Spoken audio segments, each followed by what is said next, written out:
This place is absolutely...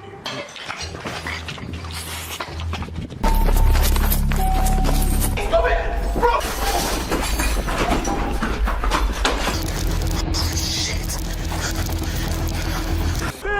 Ai! Meu Deus, o que é aquilo, meu Deus do...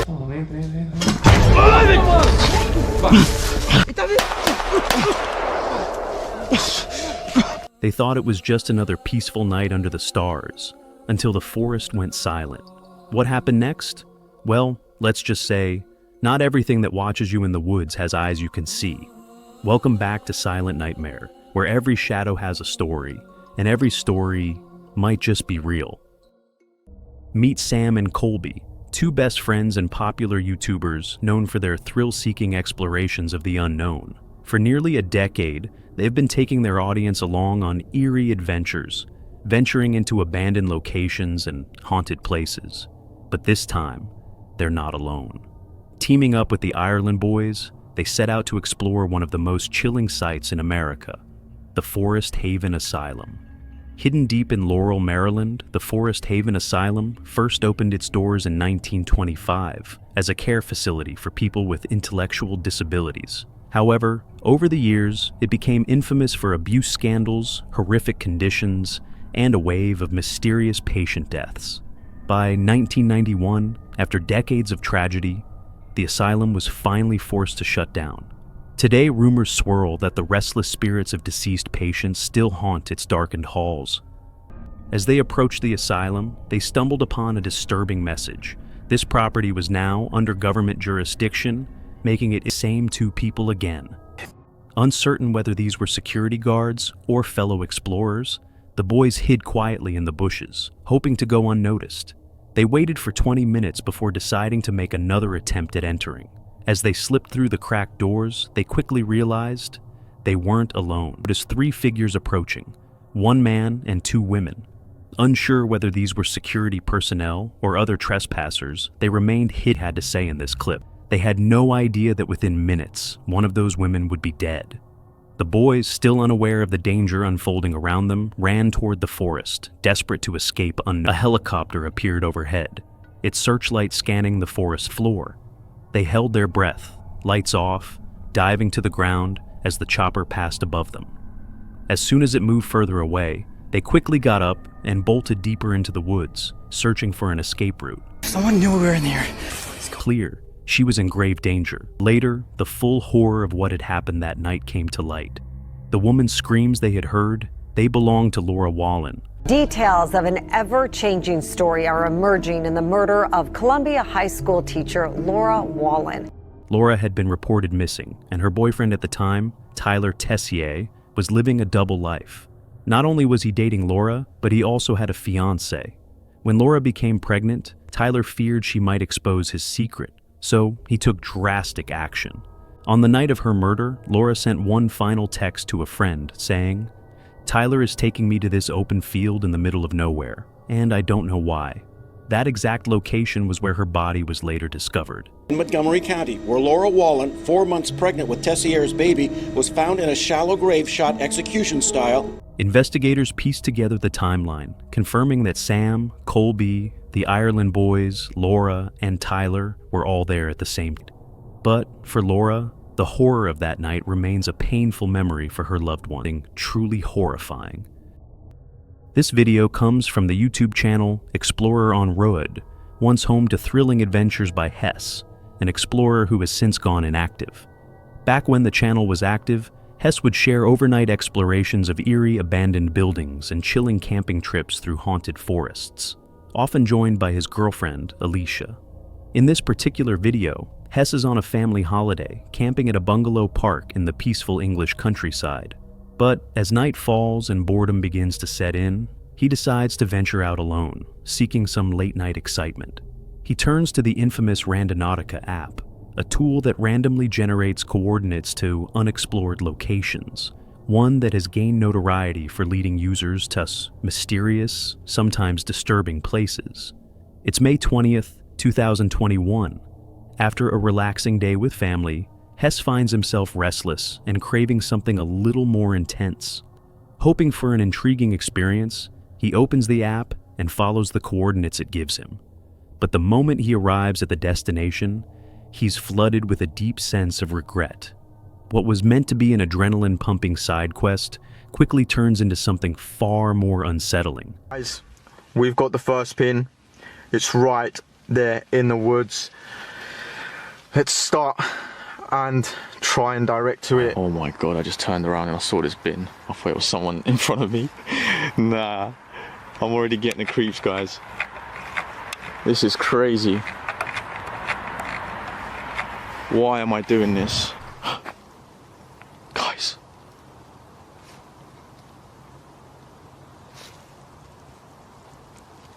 No, what the hell was that? Guys, I can hear serious noises in this forest.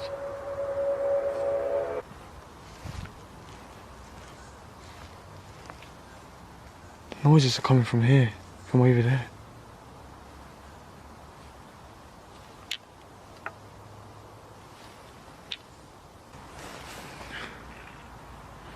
Right guys, we're not too far away from it. Just need to go this way. Oh my god.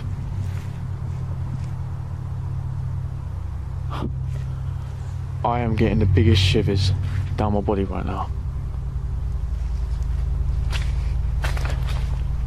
As Hess enters the forest the app has led him to, the silence feels unnatural. His unease grows with every step.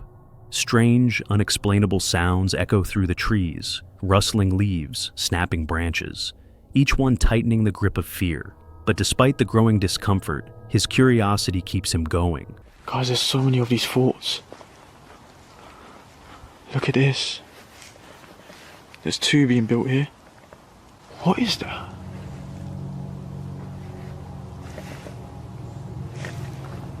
It looks like a building. No, I don't think there's a building here. Guys, the pin. It's just over there. Literally about 2 seconds. We're at the pin right now, guys. It's this. This is it.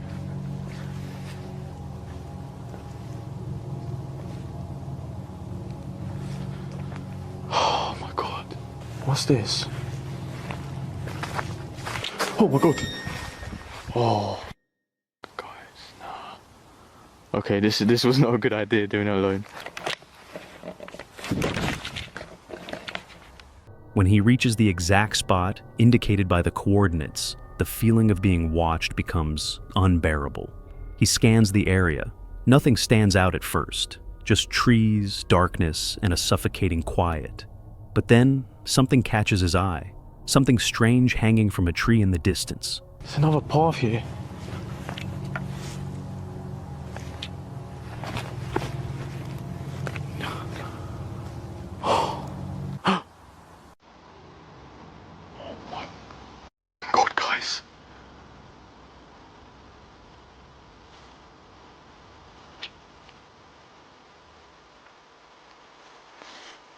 Oh my god, look at this. There's a rope hanging down from the tree. What?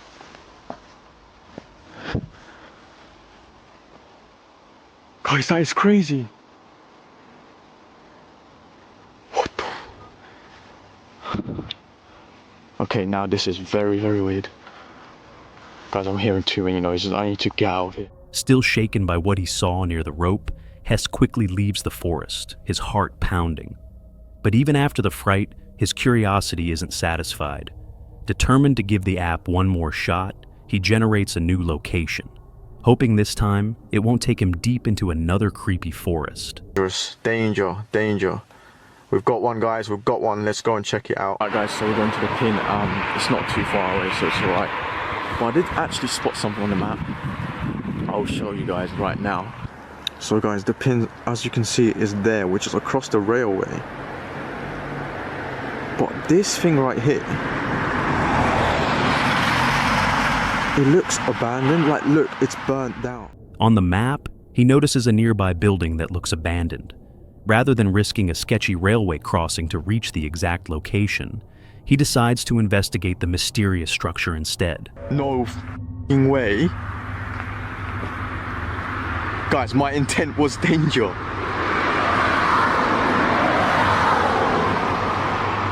Oh my god, this is crazy. It looks like an actual house. Guys, this looks so dodgy already. Do I really want to do this? I really don't have a good feeling about this. This looks so dodgy. Oh, guys, what the hell is this place? Oh no, I can see eyes. Guys, there's literally eyes in between them cones. That's the first time I've seen eyes today. This is definitely a house, guys. There's some papers here. Oh, it's so wet. Master tally sheet. Work control card. Was this a house or was this a business? This is so weird. The building is clearly deserted, papers scattered, debris everywhere, and an eerie silence hanging in the air. As fear creeps in, curiosity once again gets the better of him, and Hess cautiously searches for a way inside. Guys, there's police tape as well. Guys, it's like smashed up TVs. Must have been a pretty bad fire here. Oh my god, that was a bed, guys. That was literally a bed in there. This place must be so old. What the f***?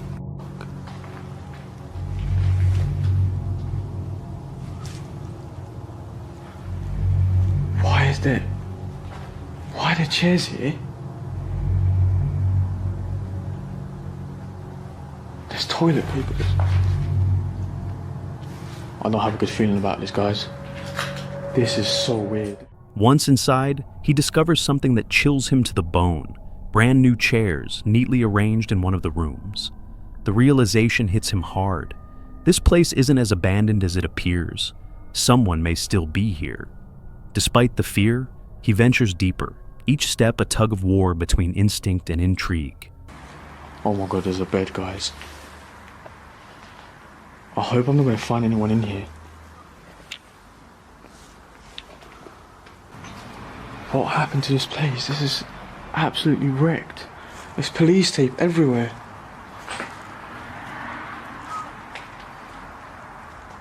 Unknown to him at the time, his camera captures a faint, haunting whistle echoing through the empty halls, a detail he wouldn't notice until later, while reviewing the footage. Oblivious to the chilling sound, Hess continues exploring, still captivated by the building's decayed yet eerie charm. Guys, this has become an urban exploring right now, not Randonautica. But I had to check this place out because this is crazy. Oh, it stinks in here. This is the bed, guys, that I saw from the outside.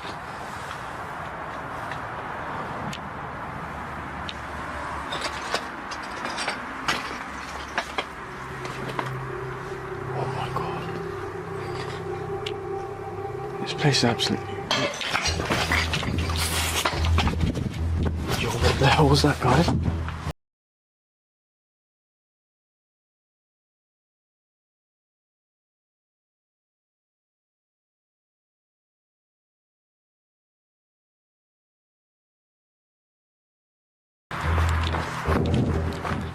Then, suddenly, a loud crash, as if something or someone is coming straight for him. The shock sends him running. His heart races as he bolts from the building, convinced someone, maybe a squatter or someone else, is inside.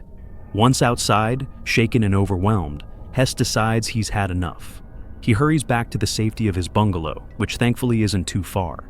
He got the thrill he was seeking, but the experience left him with more questions than answers. One thing was clear: he would never use the Randonautica app alone again. In this chilling video, 3 YouTubers, Yuri, Linda, and Kayad, venture into an abandoned building deep in the woods, a place rumored to be haunted by a dark demonic entity. No one has dared to explore this site until now. It's June 16th, 2021, and the three friends decide to face the unknown. Armed and ready for whatever may come, they have no idea this will be a decision they will soon regret. After trekking through the dense forest for half an hour, they finally arrive at the decaying mansion. With nerves on edge, they step inside, completely unaware of the horrors awaiting them. Almost immediately, things take a sinister turn. Você ouviu? Mano, que é isso, velho? É risada. Ó, Yuri, entra nesse cômodo aqui, vou entrar nesse. Entra aí. Vem comigo. Ele tá aqui, mano. Ó. Tem alguma entidade aqui? Alguma criança está nesse local ainda? Se tiver, nos dê um sinal. Faint, eerie laughter echoes from one of the rooms. Mustering his courage, Yuri steps in, only to find it empty. The unsettling laughter vanishes into silence, but this is just the beginning.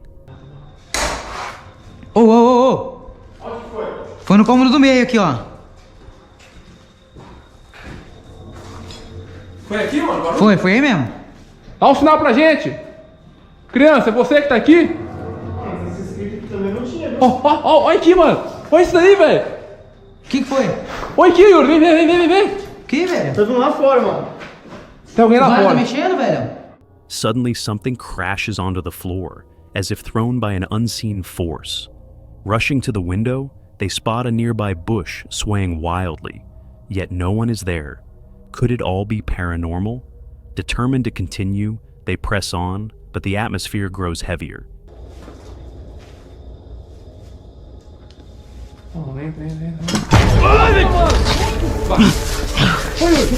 Ô, velho, tem alguma coisa aí, mano.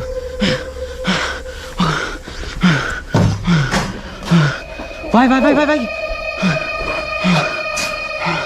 O que foi isso, Yuri? Não tem ninguém aqui, velho. Olha aí atrás, o que tem aí? Nada, mano, não tem nada. Como não, velho? Then, as Linda steps through a doorway, the door violently slams shut, knocking him to the ground. He scrambles back up, scanning the empty room, dread creeping in. Whatever is here isn't just any ghost. It holds an undeniable, powerful presence. And the worst is yet to come. Mano, vai entrar. Ô. Mano, o que é isso aí, velho? Ô, é uma criança, velho. Nossa, velho. Sai. Mano, o que é isso aí, velho? Moments later, they turn to find a doll standing eerily in the center of the room, its vacant eyes fixed on them. Terror grips them as they raise their weapons, hands trembling. Then, as if on cue, the door slams shut again. Panic sets in. They bolt out of the building, sprinting through the woods, leaving the haunted mansion behind for good. The screen goes dark. That's where the video cuts off. After uploading it to their YouTube channel, the footage immediately catches viewers' attention. Comments pour in, some from concerned fans, others questioning whether it was real or staged. But what do you think? Was it all an elaborate setup, or is something truly sinister lurking in those woods? This is Seth, an adventurer known for exploring fascinating locations around the world and sharing his experiences on his YouTube channel, Seth Borden. With each video, he takes his viewers along on daring journeys to uncover the mysteries hidden on our planet. In this clip, Seth and his two friends, Josh and Kessie, travel deep into the Kentucky wilderness to meet Jeff, a seasoned paranormal researcher who has spent over 20 years tracking the legendary creature known as Bigfoot. Their plan? To investigate the area overnight and see if they can find any evidence of the elusive beast. But what was supposed to be an exciting and intriguing night soon turns into something far more dangerous than they could have ever imagined. It's October 25th, 2021, just outside a remote area where they'll be spending the night. The three friends meet up with Jeff to get to know each other before heading into the dense wilderness. Want to tell them why? We are in Lexington, Kentucky, in the middle of nowhere, searching for Bigfoot. Bigfoot. We're meeting up with a researcher who's reputable. He's done stuff with the Travel Channel and things like that. He claims that there's a chance of finding Bigfoot. It's gonna be right around here in a secret location, which he's not telling us. So yeah, guys, we're meeting up with a random dude that we've never even talked to. Josh has maybe talked to him through text like a couple times, and that's about it. That's all the information we have. But all we can really say is that we're going to look for Bigfoot right now. So let's go. Ready to go die in the woods? Yeah. Nice to meet you though, Josh. Jeff. How's it going? I'm Seth. Jeff. Nice to meet you. Should I just follow you somewhere? Yeah, or? follow me. The roads get kind of dicey. Yep. When we turn off the big road down there. If I can drive that there, y'all be good. Yeah, legit. Cool. All right, let's get it. Let's do it. Excitement fills the air, but they can't shake the eerie feeling creeping in. Still, curiosity pushes them forward. The area is notorious for Bigfoot sightings, and they're determined to find out if the reports hold any truth. Upon arriving at the hidden spot, Jeff shares his wealth of experience, recounting past encounters and unexplained phenomena from his years of research, setting the stage for what lies ahead. Think of it as the cartoony character that you see, because it's very dangerous if you're out in the woods and something happens. You're literally there with one, and if there's one, there's got to be more. They say they find Bigfoot in Oregon, Oklahoma. So it's like, is he everywhere hidden? Like, we don't know. That's the thing. It's a mystery. I'll tell you this, and this is my kind of thoughts on it after doing tons of research. I think you have like different types across the country. I don't think they're all the same, and I don't think they're all like huge 8, 9, 10 foot tall creatures. I think some of them are smaller based on whatever they're eating or whatever their habitat is. I've tracked it down to probably 2 family groups that are in the area. This area that we're in now is over 1,000 acres of protected land. Nobody can come in here and hunt. So it's a safe place for it to It's a be? safe place. So, I mean, according to the sightings, I think that they use like where they cut out for power lines, the utility companies. I think they travel those to get out, and then they travel them to get back in. And then once they're in, they're safe. And that's where they've been seen. They've been seen close to those cuts, either crossing the road or going up hills close to them, and then they just get caught by humans. Creatures in this area are a little more aggressive and a little more territorial, because all of the sightings that I've gathered from here have been like, you know, snarling teeth at people, throwing rocks at people. Damn. So this is kind of why I've working here right now. I think this is, if you're going to see one, probably a better chance here than you have anywhere else, right? I think they sleep here somewhere. Yeah. I just don't know where. The group sets off into the dense woods, anticipation growing with every step. A mix of tension and excitement fuels their journey, but little do they know.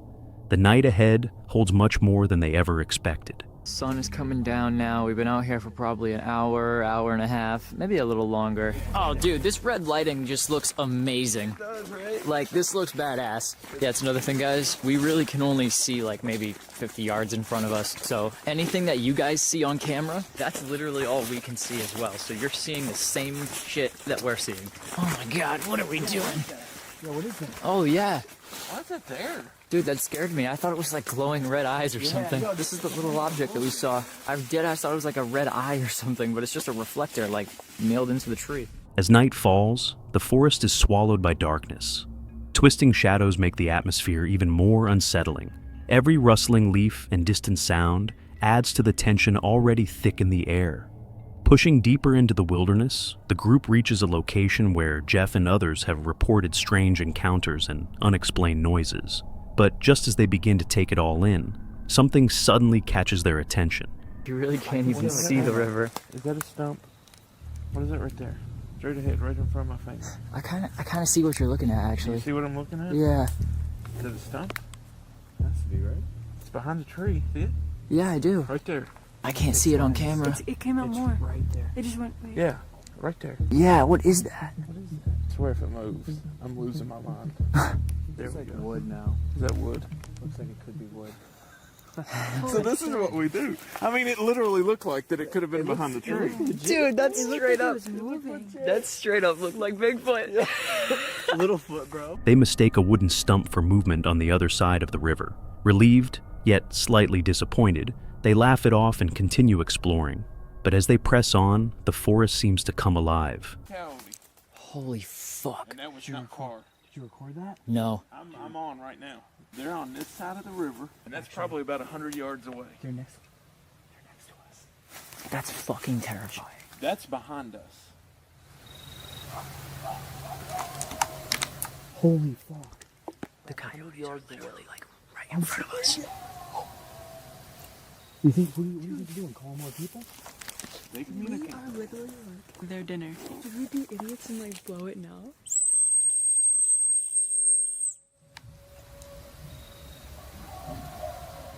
They're reacting to this. Holy fuck, do you hear that? No, they really are reacting to this. Holy fuck. Dude, that sounds wicked fucking Now, close, the like reason no we're lie. doing this, we're not doing this just for coyotes. There's theories that Bigfoot travels closely with coyotes. I don't know, as an alarm system or what, but we're trying to see what else we get. What is that, like grunting? I know. Do you hear that? It's like closer than the coyotes. The howls and barks of coyotes echo through the trees, but beneath the chaos, a deeper guttural grunting sound emerges, one that feels much closer than any coyote. The tension escalates quickly. An uneasy feeling settles over the group. Every sound, every movement in the dark feels amplified, keeping them on edge. They try to lighten the mood with nervous jokes, convincing themselves there's nothing to fear. But the night is far from over, and things are about to get worse. Yeah. Remember what I always like to do and what I tell you all to do in the videos? Stop ever so often when you're in the woods to make sure nothing's trailing you. What did I just Literally say? what you just That said. don't mean like Bigfoot, but anything. Yeah. Any predatory animal that you have, it will be with you before you know it's with you. So always stop ever so often and just listen, because something could be trailing you. Dude, You what don't the wanna be fuck are we doing? We're Bigfoot coyote hunters I was now. meant to be a Bigfoot hunter. We're gonna die in these woods. So what the fuck? Yeah, our host, what?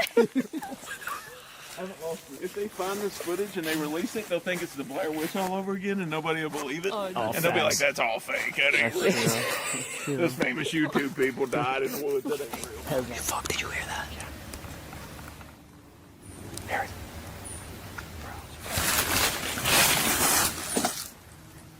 There's something next to us. Yeah. There's something, but it's over there. Yeah, it's literally What the fuck was that? I swear to God, I hear a fucking growl. Yeah. Yeah. That's a fucking growl. It's in this direction somewhere. They know we're here. I think they're watching us, but I'm not sure. Shoot. We should probably get out of here. Fuck. It's closer. That's something.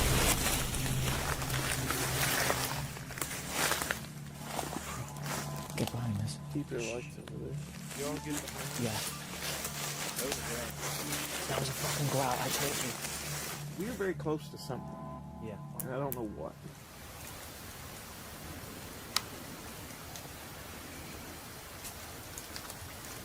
I'm hearing more voices on the left, though. I think we need to move back. Yeah. To the path. Can you hear the voices? I'm hearing.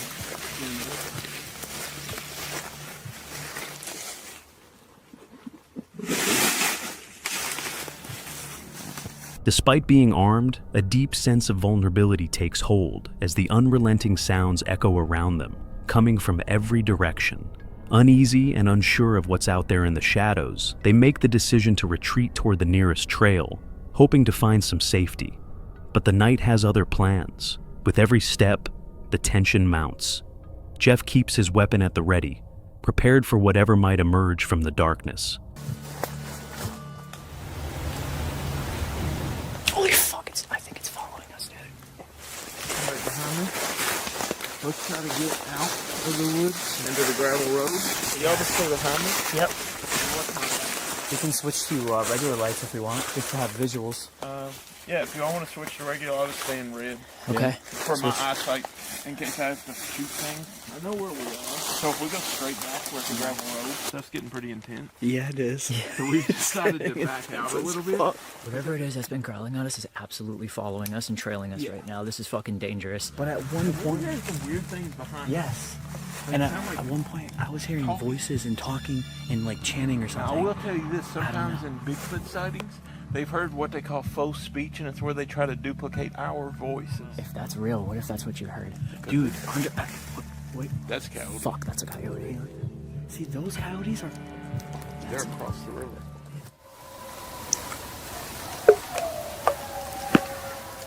Oh my fucking God. Rather vocal. But the thing... Something said, okay. The That's a lot. Yeah, that's a pack.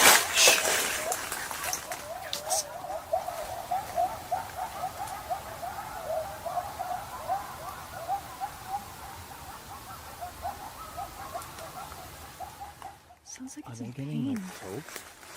No, but there is something that's like Out set there. down. Something's out there. And the thing is, but you know what's weird? Those coyotes that we're hearing now aren't the growls we're hearing in They're front of across us. the river. This We is would have heard another- splashing. There's So no we're way. hearing some other growl. Something else. And we're hearing voices and chanting at the same time. I don't think that was the coyotes, but something else is here. But the coyotes are getting set off now. We would have Actually, they're getting closer now. The group can't shake the eerie feeling that they're being surrounded, possibly by something far more dangerous than just wildlife. Curiosity brought them here, but survival now takes priority. They decide to retreat. However, as they attempt to find their way back, they quickly realize that escaping this wilderness isn't as easy as they thought. Get behind me. I'll back out where we're safe. And then that way, if I have to fire at something, we're my back and I'll watch it. Make sure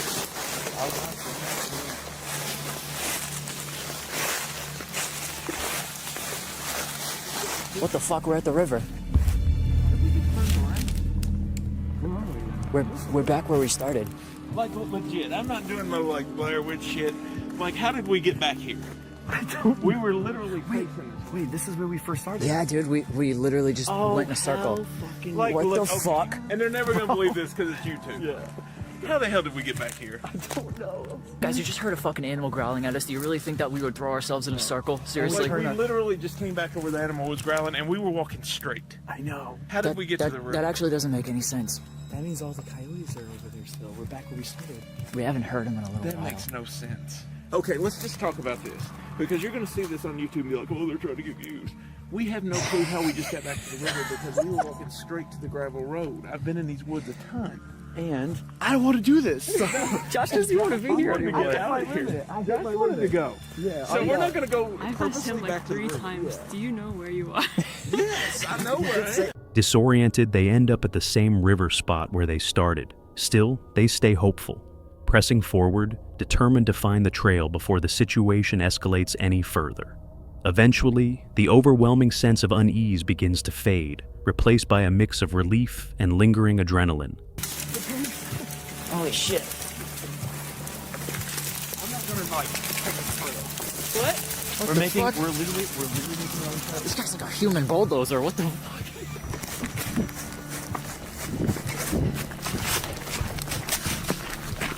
As they gather themselves, they reflect on the chilling sounds and eerie encounters of the night, trying to make sense of what they had just experienced. That growling, like, that could not have been a coyote. And it was just one. Yeah, and But we know that they're all intact around here. yeah, exactly. So I don't understand. That's so mind-blowing to me. I don't know how to debunk whatever that could. With that question lingering, and exhaustion setting in after hours of wandering, the group decides it's time to head back to their cars, canceling their plan to stay the rest of the night.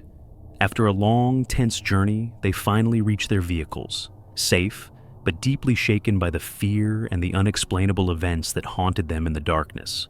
After Seth uploaded the video to YouTube, the comment section exploded with viewers sharing their own stories, tales of hearing or even seeing the elusive Bigfoot. While the mystery remains unsolved, one thing is certain: this night left both the group and their audience with more questions than answers. This chilling video comes from the YouTube channel D's Dark Adventures, where D explores mysterious and allegedly haunted locations in search of the truth behind eerie occurrences, hoping to capture evidence of the unknown on camera. In this particular video, D shares a terrifying experience she had while walking her dogs near her vacation bungalow in Ohio.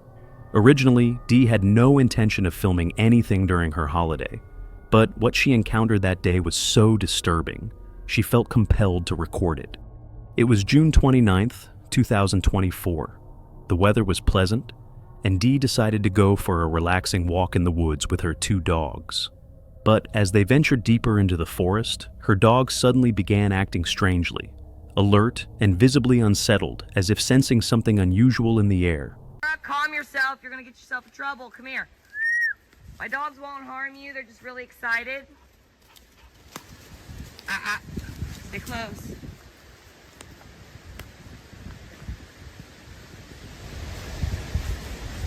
that? Hello? Hi. I just heard a footstep. Maybe a branch fell or something. I don't know. Hello? Not sure what had triggered their behavior, Dee called out a few times. There was no response. Trying to ignore her growing sense of unease, she pressed on cautiously, staying alert to her surroundings. But with every step, the discomfort grew. Her dog's odd behavior only heightened her anxiety. A creeping sensation of being watched began to settle over her. Don't you do it. What you got? No. Leave it. I said leave it. Come here. Samara. Samara. Come. Here. Good girl. Good job. Let's get a treat. Good. You did good job. You did good job. Yeah, let me get you one. I don't see a deer over there or anything. What'd you see, huh? You can't go chasing after them, okay? Or not. Maybe it's the knock. Get off me. Maybe it's the knocks. No, it's coming from in there. I've been sitting here for like 5 minutes. I'm hoping. I keep hearing but it's not like that. It's 2 steps.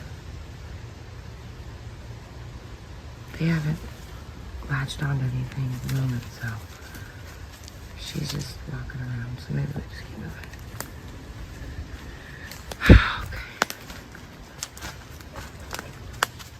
No matter how much she tried to dismiss it, strange sounds, rustling leaves, distant twigs snapping, kept echoing from the woods around her, feeding her fear. She paused for a moment, debating whether to turn back, but she told herself it was probably nothing and continued on. The eerie sounds only intensified, becoming more frequent and distinct, proof that something out there was very real.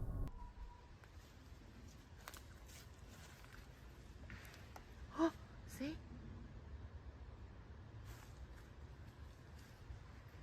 Mara.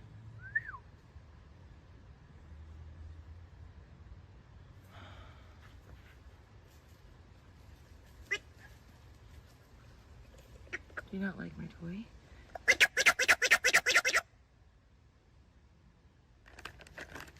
Girls, stay close.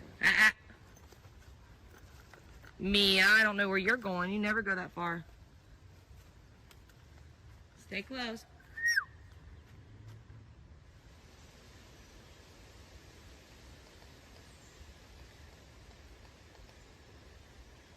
Hello? My dogs won't harm you. There was the rock clacking. Clack, clack, clack, clack, clack. I'm gonna find my way to the trail. I'm getting out. Come on, girls, stay close to me. Come on. Good girl. Good girls. Someone's walking. Dee tried to return to the trail to feel safer, but the unsettling feeling lingered. Faint noises and flickers of movement just outside her line of sight made her even more uneasy. The further she walked, the heavier the atmosphere seemed. Eventually, the fear became too much. Dee decided it was time to leave, but on her way back, she saw something deeply disturbing.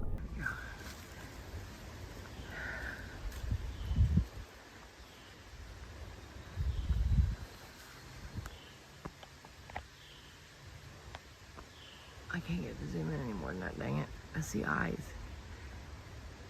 This is silver. Come. All right, Mom, you got your water puddle, honey. Right there. I don't know if you can see that little plot, but it goes in there. There's a pond there. And then, oh, we got a stork. Girls, come. No, Samara, leave the bird alone. She's a water dog. Come on. Oh, you guys are kicking up some stank. Oh, God, you got to get in my truck.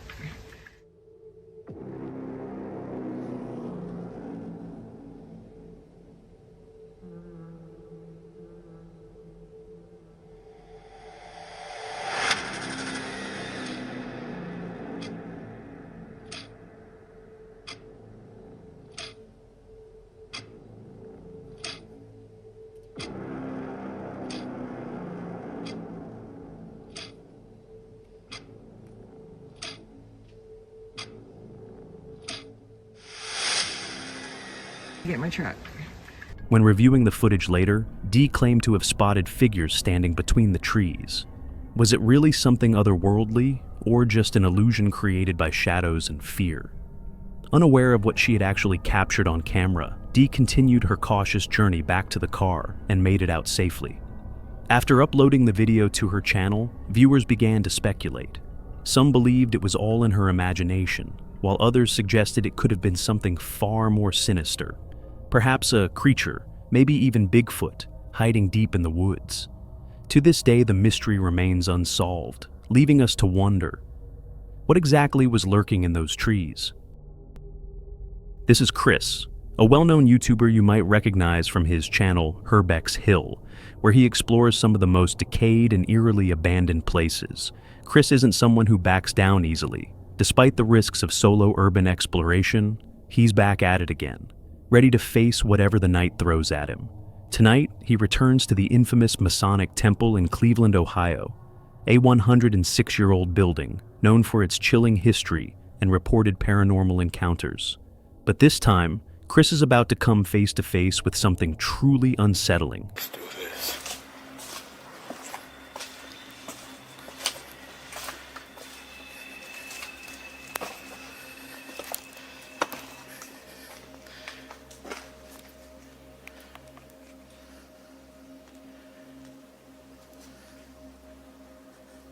It's the night of August 8th, 2023.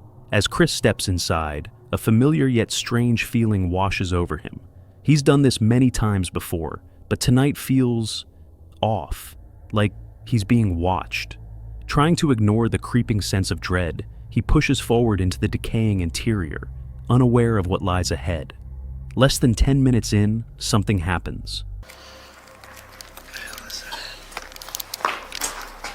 Something touched me, I swear to God.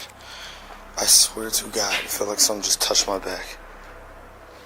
I don't know if it was my book bag flopped on my back or what. It scared the fuck out of me, I swear to God. And there's no water drips. Yo, that scared the shit out of me. Okay, let me calm down.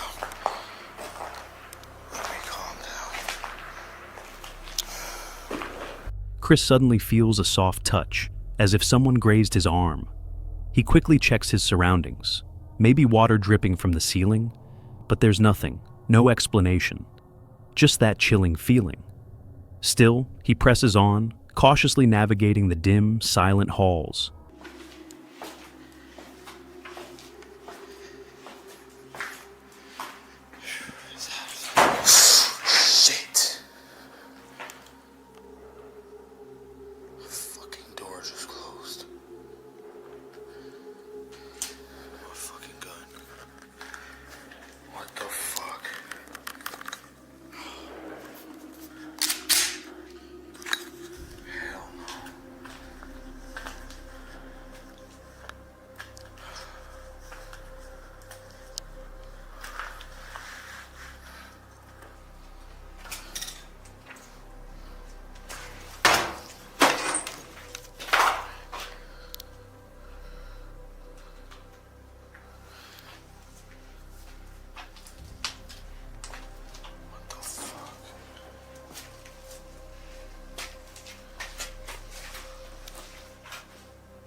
That could not have been the wind. What the fuck? Alright, let's get the fuck out of here.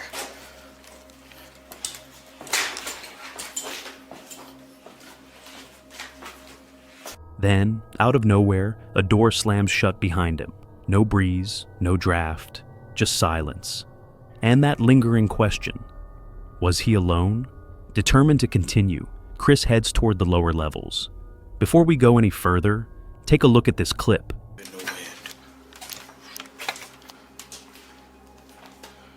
the fuck?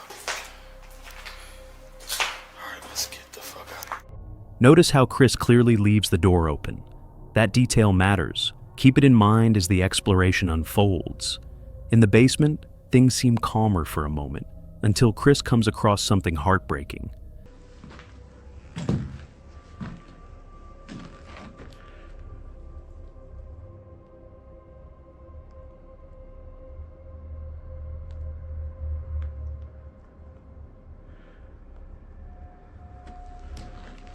The skeleton of a dog, likely left behind long ago, a somber reminder of the place's tragic abandonment. Eventually, Chris decides it's time to head back upstairs, but something's waiting for him.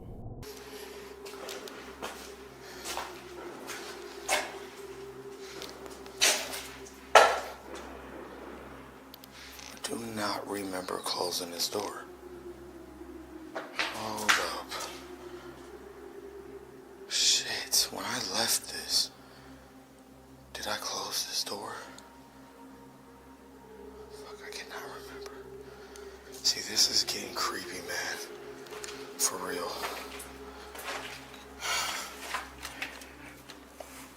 I can't even open the door.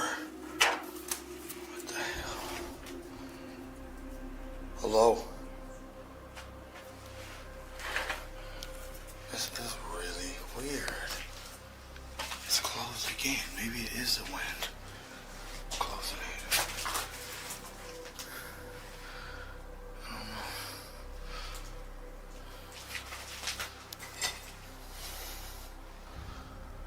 When he passes by the same door again, he pauses. Did he close it? He could have sworn he left it open. Remember, we saw it. He did leave it open. So, why is it shut now? A gust of wind? Or something else entirely? That's when it hits him, chills down his spine, an overwhelming sense of dread. Chris decides it's time to get out.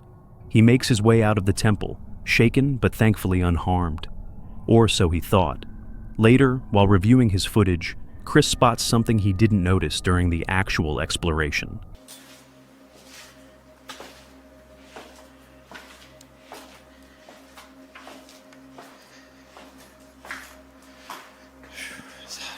Shit.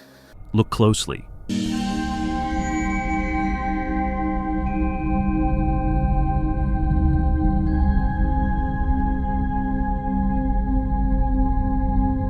There, behind the door, a pale white face appears, peeking out just briefly.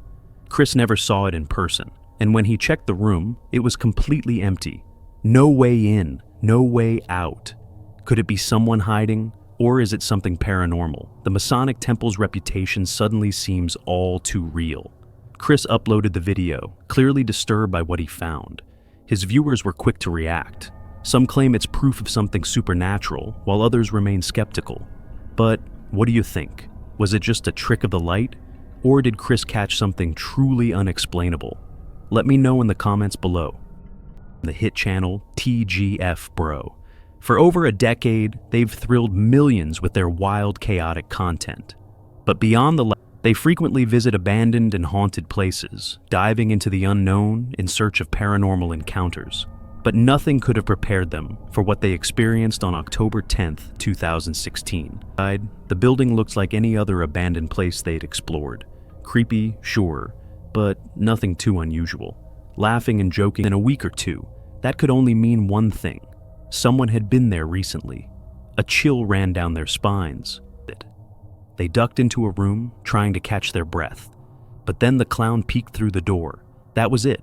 The group bolted from the building, sprinting to their car and tearing off into the night, hearts racing. Even days, just waiting for someone to walk in. And anyone willing to do that isn't exactly in the right frame of mind. All they knew was they were lucky to escape. And this time, it wasn't a joke.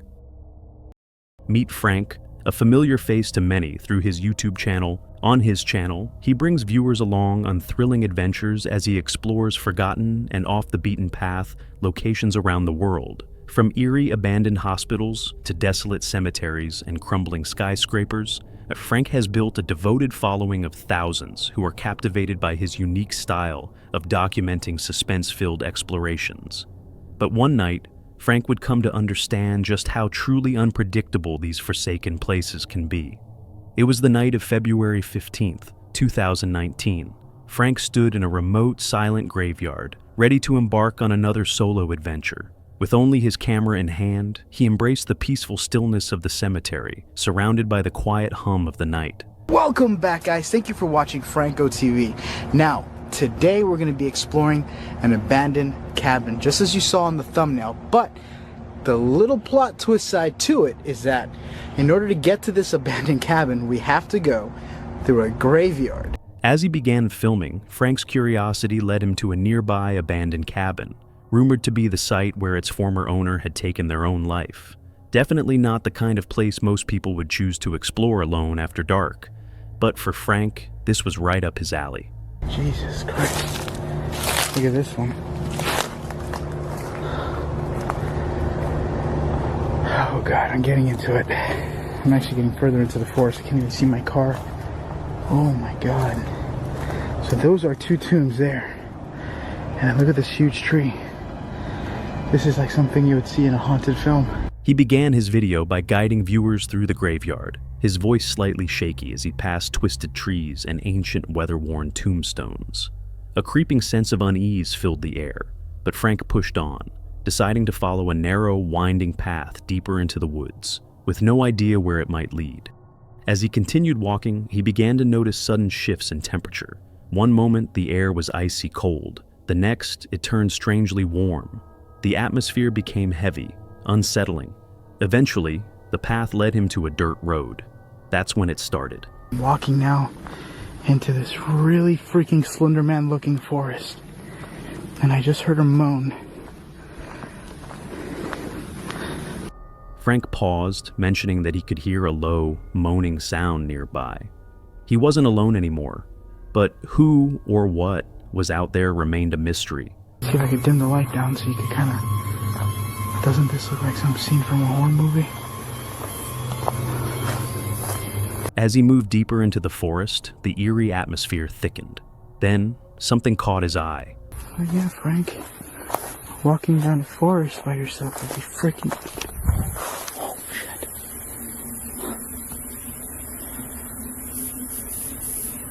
Walking down the forest by yourself would be a great idea. What the hell is that?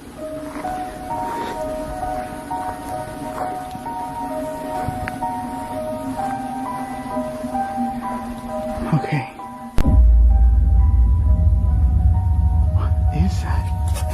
Do you guys see that? What the fuck is that?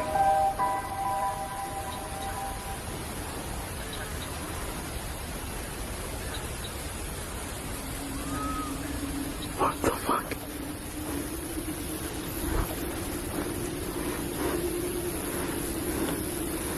In the distance, a strange light flickered, almost like eyes watching him from the shadows. But before he could focus on it, something else drew his attention. Okay. Holy crap. I see the freaking house. It is literally right there in front of me. It's hidden like right in the forest. I would have never have seen this. It's a legit house. It looks like a log house. It looks like it's like a wooden house. He spotted the cabin. His heartbeat quickened as he approached the structure. Holy crap. Imagine if somebody was still living here and I'm over here walking in on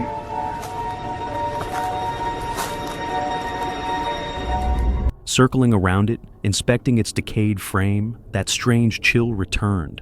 Frank felt it again, that creeping presence, like someone was watching him. He finally stepped inside.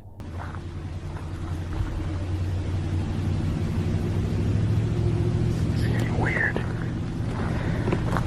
I don't see any sign of any thing or anyone even being here. It's a big one.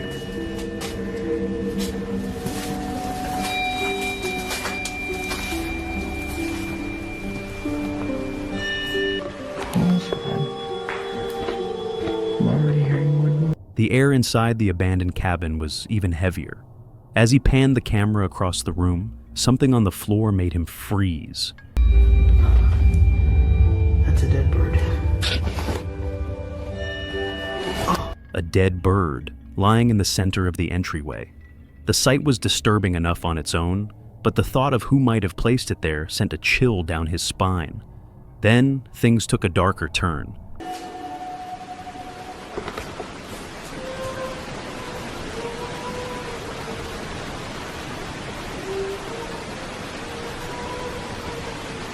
What the fuck is that?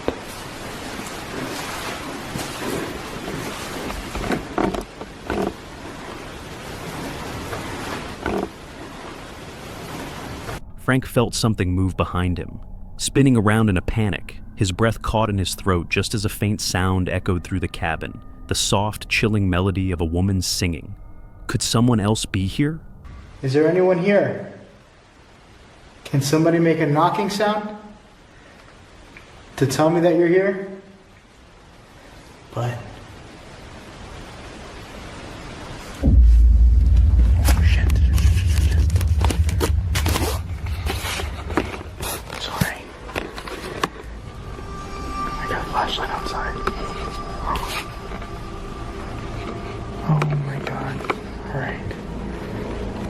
What do I do? Because I am far from my car. He's walking towards the freaking house.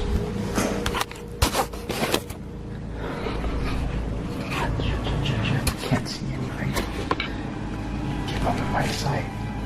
Shit. Look.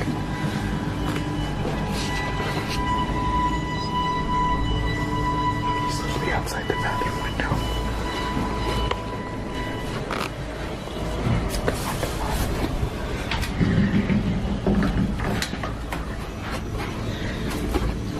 If he comes in this house, I'm gonna have to hide in the closet.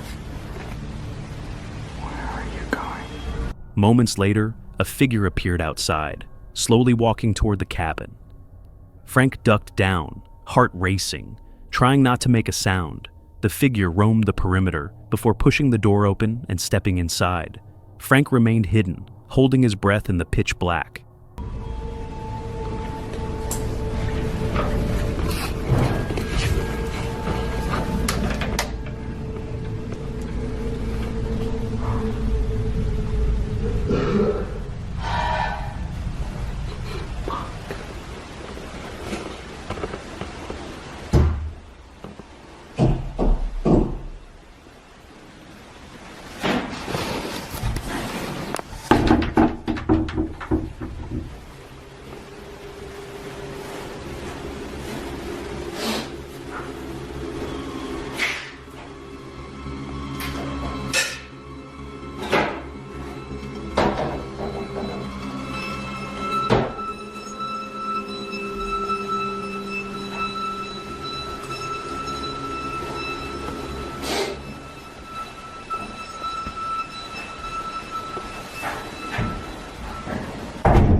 The man lingered inside the cabin. Was he just a passerby, or had he been following Frank the whole time? As minutes ticked by, Frank knew he had to escape before he was discovered.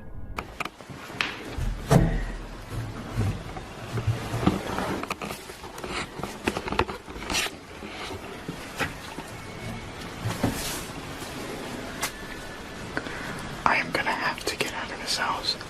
I can't believe I'm fucking here. The only way out is that fat back door. The way I came in. Or through a freaking window. I'm going out the front door. Every creak in the floorboards could give him away. Then, an opportunity.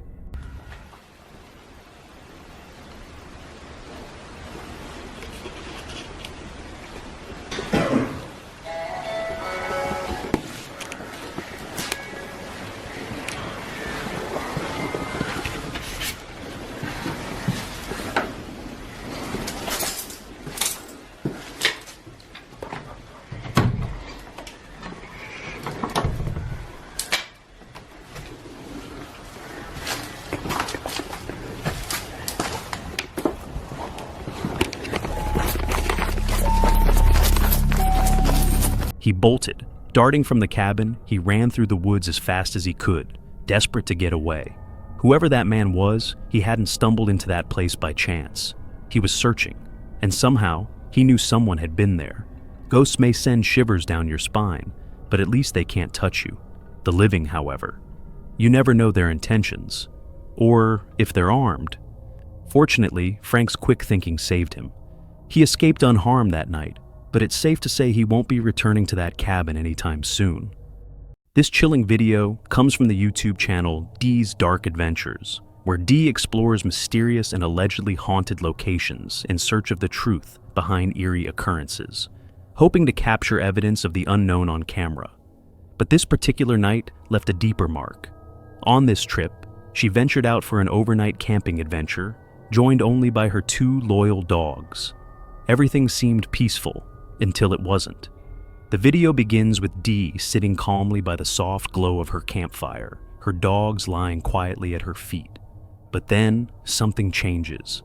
One of the dogs stiffens suddenly, ears standing tall, eyes locked on the darkness beyond the fire's edge. Its body is tense, alert, as if sensing something lurking just beyond what the fire can reach. Stoneboard. And, Mara? Mara! Earth to Mara. Mara! Come here. What are you doing? What is it? I'm gonna wait for this fire to die out a little bit. I made a hot dog, trying to get that smell out in the woods. And I'm gonna just kind of let it die down a little bit before I take off, because I don't want to leave it like this with them being close to it. Come here, Mar. What are you looking at? Down there is where Mio was here and wouldn't come to me on camera down there. Whatever they saw, they booked it this way and wouldn't come back to me. So I don't know what that was about. Trying to shrug off the rising unease, Dee gathers her dogs and safely secures them inside her tent. With flashlight and camera in hand, she decides to do a quick scan of the area. As she steps into the surrounding woods, the familiar sounds of the forest seem to vanish. No rustling leaves, no calls of distant animals, just a heavy, unnatural silence, like the forest itself is holding its breath.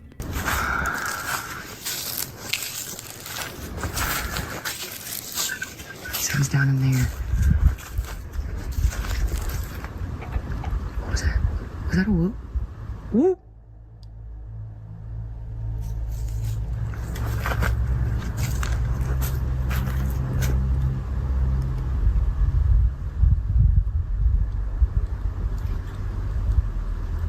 It's quiet. Okay, as soon as I said that, I just heard movement, dude.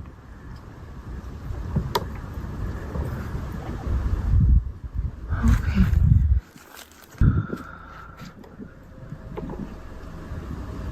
So this is about the point, I think.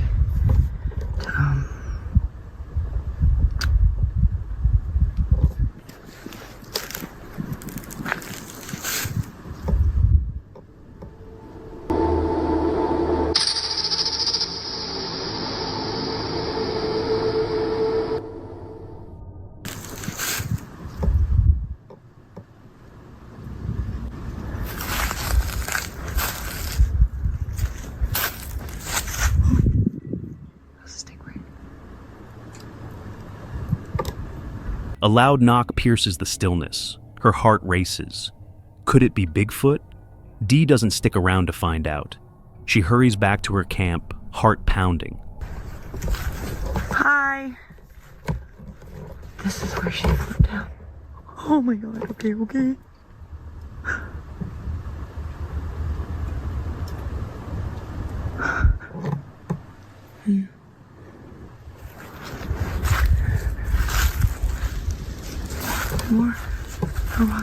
walking.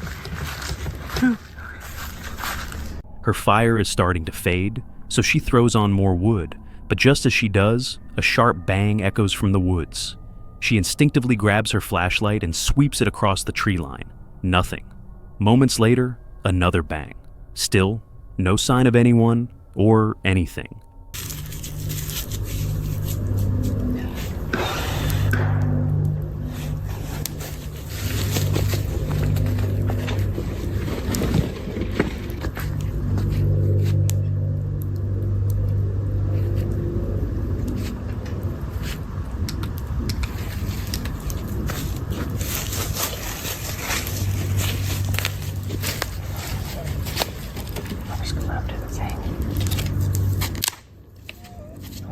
It's okay, Mara. You're all right.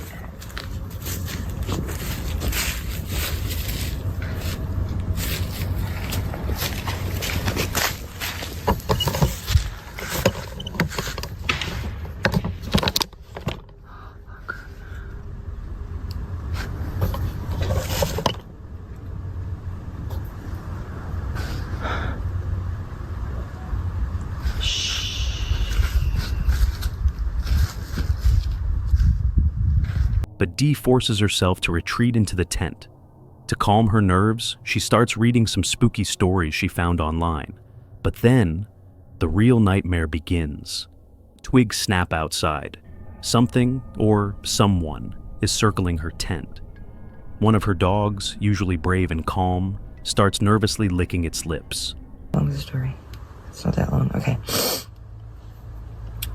My cousins live in North Dakota, and I spent the winter break there freshman year in college. We were at their friend's house at night, drinking in our basement with some other girls, and it was really...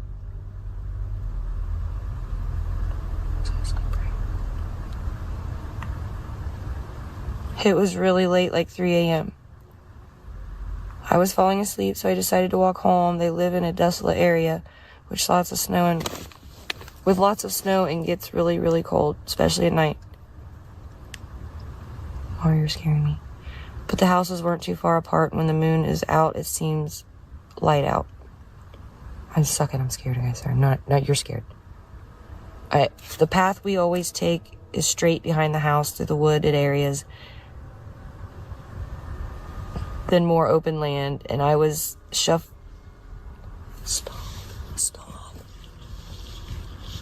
Hey! Whoa! La, la, la, la, la. Ah! That's too close, dude. No.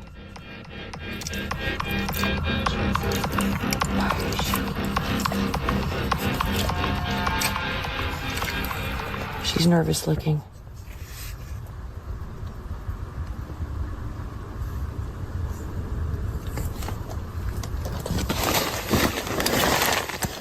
I just whack. Get away from me. If you're near my tent, please leave.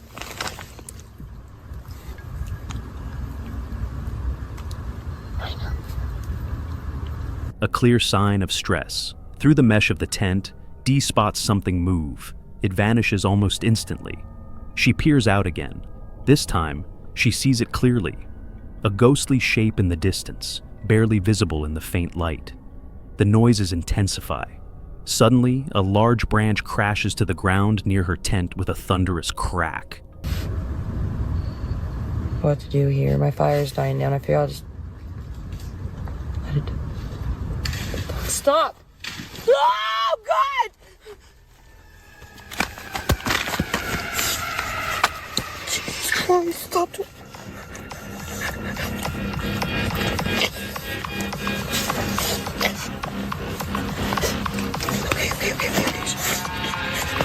Okay, I know. Okay, we're going. Okay, all right. At exactly 12:35 a.m., Dee decides she's had enough. She places her dogs safely in the car, but as she does, a single car drives past on the otherwise empty road. Still, despite everything, she's determined to stick it out. She heads back toward her tent, but each step is shadowed by eerie sounds, twigs snapping, leaves crunching. Something, or someone, moving through the trees. Then comes an unsettling noise. A grinding, almost gnashing sound, like teeth scraping together. This is hard. I don't know this place. I don't know them. That makes it really hard.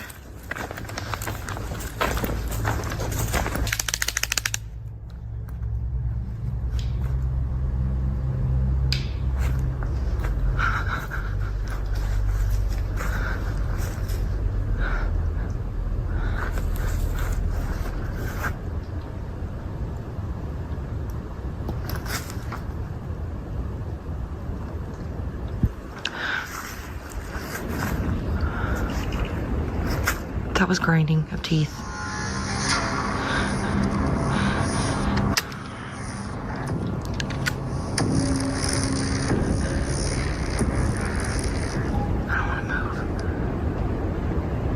was that? What was that? I just saw an orb in my, like something fly to me and fly away real quick. Like it, not fly, but it was in the air and it was just like a light.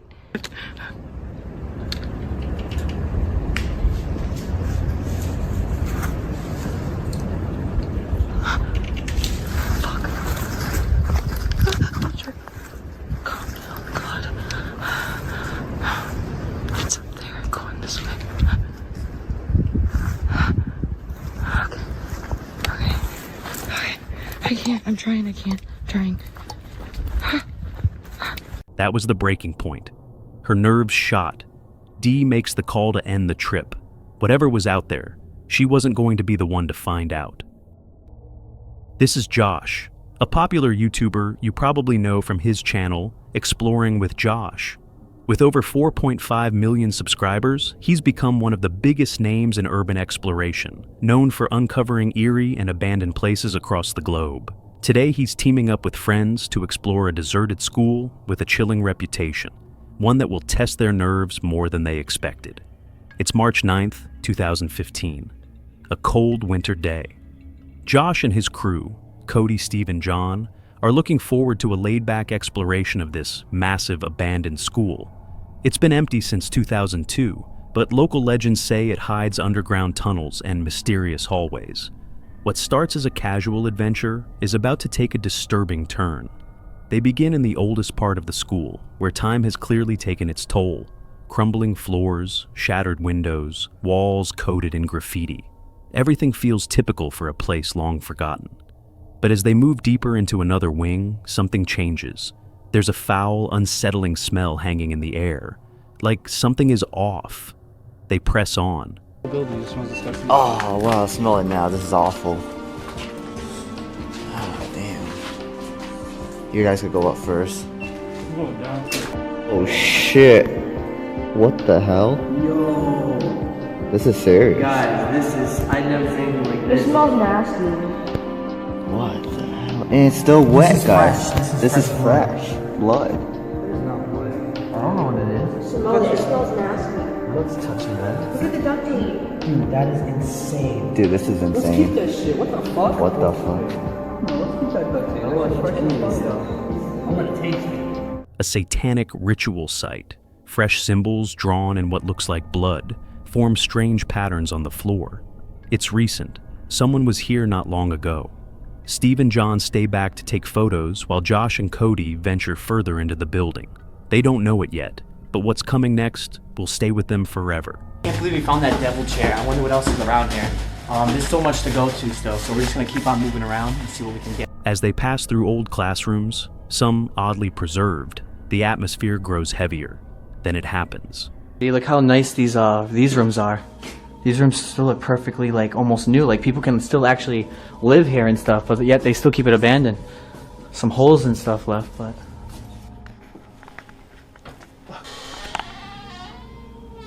Oh my fucking god, did you get that on tape? No. That is insane. Wait for two to get it. Oh my god, another door just closed. Oh my god. We gotta get the fuck out of here. Holy shit, we're just standing on another satanic thing. And this is going on? Dude, upside down crosses? Oh my god. A door creaks open, on its own. A moment later, another one slams shut. The tension spikes. They realize they've entered another ritual site. The markings are unmistakable. Whether it's human or something else, it's clear this place isn't just abandoned. It's active. Can't save. Only he can save. This is insane. We can't be here that long. We're getting back to some dangerous shit, guys.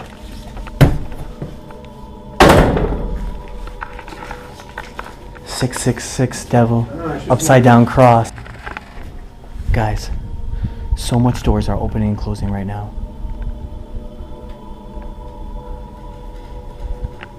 It sounds like something tapping. It sounds like someone hitting like a wall. I know, it really does though. Of course, I'm pointing at this thing and says, "I like taking my ass." I know, we're filming this right now, but it's serious. It's great. It's spooky. Sudden noises echo from nearby, distant whispers, footsteps, and something they can't explain, that's when it hits them. It's time to go. The group retraces their steps and makes it out of the building safely. But what they saw, what they felt, sticks with them. Outside, the cold air offers little comfort. The lingering sense that they were never truly alone in there is impossible to shake. Whether haunted or simply corrupted by dark rituals, one thing is certain: that school holds secrets best left undisturbed. This disturbing footage comes from the YouTube channel Paranormal Adventures, where Ricky's ultimate goal is to document evidence of the unknown and uncover proof of the paranormal. He takes on some of the most haunted, eerie, and dangerous locations, delving deep into the darkness to expose the truth. In this particular episode, he travels to downtown Dallas, Texas, to explore a place with a sinister reputation: the Tri-City Abandoned Hospital. This massive building has been left to decay for over 22 years, and locals swear it's haunted. But Ricky, eager to test the rumors, is ready to uncover whether there's any truth to the chilling stories. It's Friday, May 13th, 2022. Ricky arrives at the infamous hospital just as dusk begins to fall, the looming building casting long shadows. He meets up with one of the security guards who, despite the unsettling reputation of the place, is accompanying Ricky on this risky journey through the hospital's darkened halls. It was just an old psych hospital back in, I believe, the 80s. They got shut down due to malpractice suits and lack of funding, so the place has been abandoned. And a couple places have tried to buy it out. One second. Bailey. Basement? Yeah, that's fine. Yeah? Do you want to go start at the bottom and then work? All the fun stuff's in the basement. Okay. The rest of the hospital is just old We'll do patient the rooms and stuff like that. fun stuff first. Let's go. I'll let you go first. You got the big ass lights. Yeah, where is it at? It's just straight down. ahead. I see a staircase to the ground floor on the right side. Yeah, people did some cool artwork in here. Yeah. There might be deep puddles. Just be careful. It hasn't rained in a while, so it should be fine.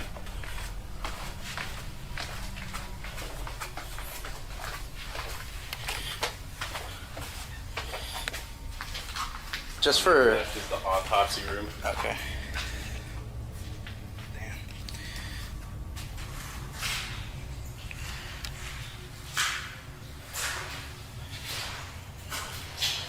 What was your question? I was gonna say, just for shits and giggles, if you want to just carry this thing around, just to see if it even blinks in here. Oh yeah? Yeah. What is this? So basically it measures electronical fixtures, phenomena, anything with electricity, such as like a power cord or anything like that, it should light up. If you press it like that, it will go off, but if it's steady in your hand and it's going off, it's unexplainable. So there's like that? Oh yeah, just like that. So there's like a certain current around you right now that's generating power. Oh, wow. And that's kind of impossible when there's nothing in front of you. Yeah, there's also a little globe that appears on a lot of the cameras on the ground floor and around the outside of the hospital. It's this little ball of light, and it's only visible on the cameras. Oh, really? It's a little bright white light that just follows. It jumps from camera to camera, and the cameras are like 100 yards apart. Easy. Gotcha.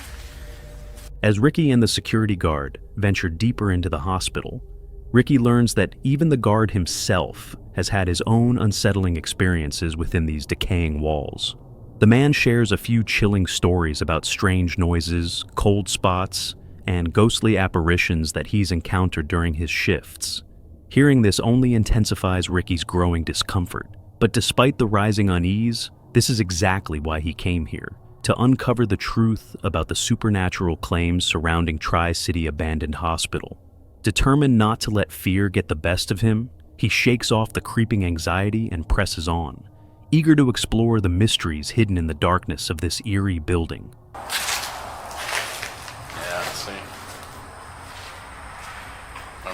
Just loving the staircase right here. Oh wow. These are just old patient rooms that have been demolished by everyone that walks through here. See, I'm not opposed to people coming in here and checking it out. If they want to find a ghost, they can. If they want to do whatever they want, they can, as long as they don't break stuff or graffiti. But then, that's all they do. They can just walk through here and respect the place. Granted, I mean, it's already been fucked up, but... Yeah, I feel like whatever is in here is following us. Because that's the old security guard actually quit because of that. He said that that little girl would follow him around and she would throw a ball. She would like roll random objects to play catch with him, apparently. Oh wow. Or to play with him. How long ago was that? Yeah, see, there we go. It's steady. You getting chills? 4.6, 4.8, 5.0. I got a 5 milligal spike, which that would equivalent to kind of like a yellow on yours. No doubt, something was following them, lingering just out of sight. It was indicating an energy, something unexplainable moving around them. The chilling sensation that crawled up their spines made it even more clear. There were spirits in this place. Every instinct screamed for them to leave, but instead, they pressed forward, determined to push through their fear. But little did they know, things were about to take a turn for the worse. Oh my god, this is unreal.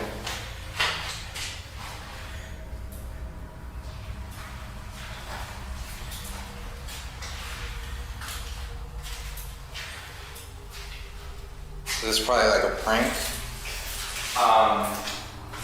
There was that blood, it's not, there's a couple pools in there that aren't fake blood. Those ones under that bag, that's not fake blood. It was coagulating, and I actually notified the local police department. They came and checked it out. Yeah. Because it was still wet, and then now it's dry. It's just, fake blood doesn't do that. It doesn't coagulate, it doesn't turn brown. It stays bright red like on that skeleton. So that all in there.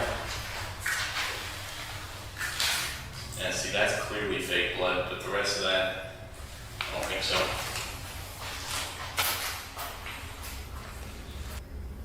Have your dogs ever seen anything around here or act weird?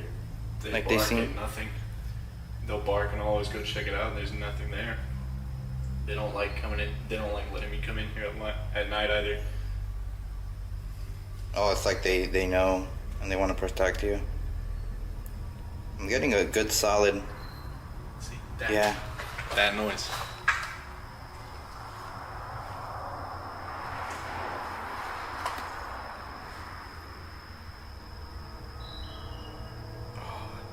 Sounds like wheelchairs and stuff, like squeaks.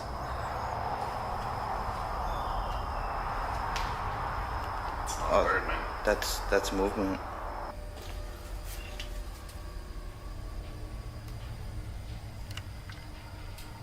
You hear that? That's walking.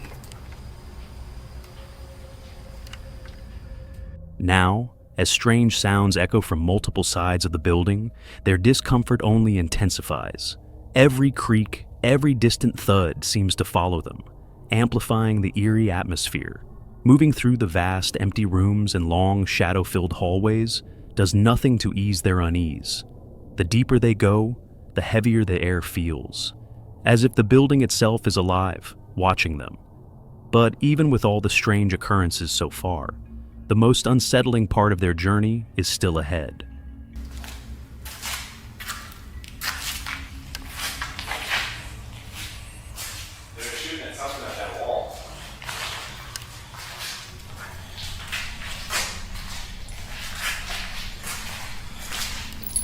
Never seen this many bullets in an abandoned place before. There's another one over here.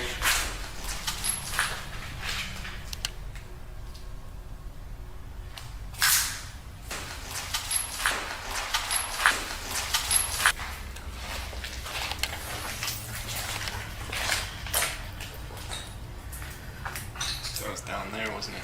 Yeah.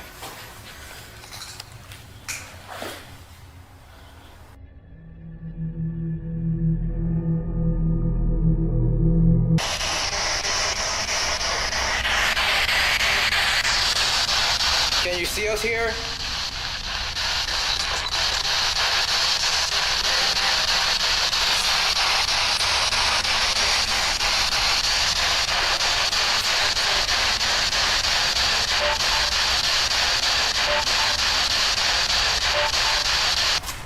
He also said that, like, I've had a couple times, me and him both experienced it, where our flashlights, they just stop working.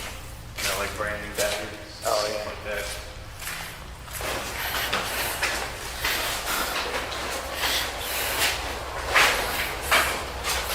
Oh yeah, this is the exact floor on that.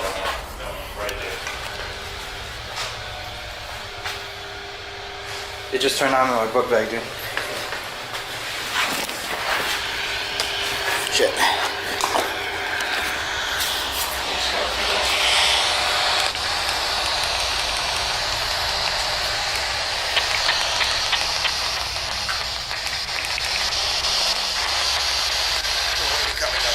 Why are you coming up? Just get started. What the fuck? Turn it. They said, why are you coming up? I don't know if you got that.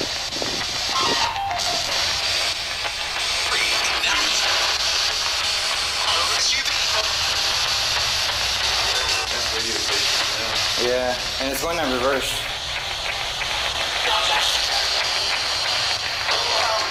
It's scanning it on reverse. The first time they try the spirit box, almost nothing happens. But as the device suddenly starts running on its own, tucked away inside Ricky's bag, the atmosphere shifts. Clear voices begin to emerge from the static, sending chills down their spines. The voices are faint but unmistakable, and the air around them grows colder, making it even harder to ignore the growing feeling that they're not alone. Ricky feels the intense urge to leave, but his curiosity keeps him rooted in place. He wants to uncover every corner of the building to get the answers he's been searching for, despite the creeping fear in his gut. After a brief moment of hesitation, the two push forward, determined to see it through. Ricky's need to understand the paranormal outweighs the terror closing in around them. Yeah. The rustling, yeah. Once it hits midnight, 1 o'clock, that's when the shit gets wild. I don't come in here. I have my dog and my gun. What the fuck was that? That's why I have my gun now. Once it hits midnight, 1 o'clock, that's when the shit gets wild. I don't come in here. I have my dog and my gun. What? I have my dog and my gun. Hell no, dude. What the hell? That sounded like a baby. Or like a little or like a moan. Oh, what the fuck? Then, the clear sound of a baby crying sends an intense chill through their spines. It echoes down the dark, empty hallways, leaving them paralyzed with fear. They quickly check the area, hoping for a logical explanation. But there's nothing. No signs of life, no trace of a child. Just the overwhelming feeling of being watched. Feeling the need to wrap up their exploration, they decide to check the hallway where the security guard had experienced unexplainable events before leaving the building. Both of them assume they've already faced the worst of the night, but as they step into the hallway, something shifts, and the atmosphere explodes with activity. Oh shit, fucking shit.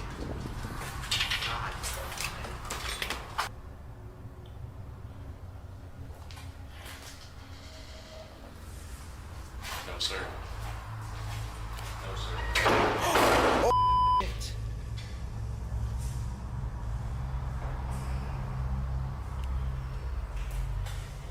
I want to grab my gun. It's literally 11, like 12 o'clock, like you said. It gets wild. Told you. That's why I have my gun in here. It's 12 o'clock.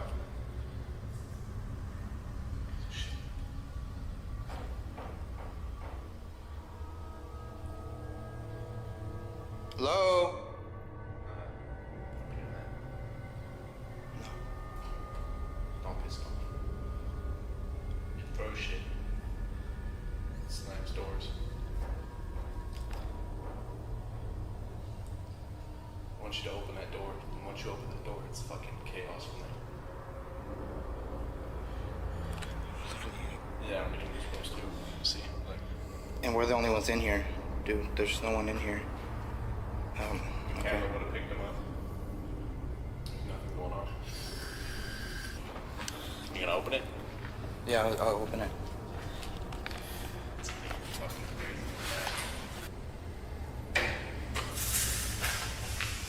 What the? I saw this door move. What the? Oh shit!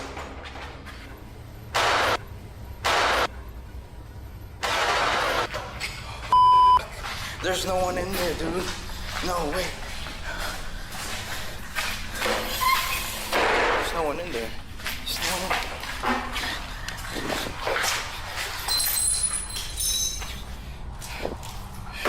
Nobody in there.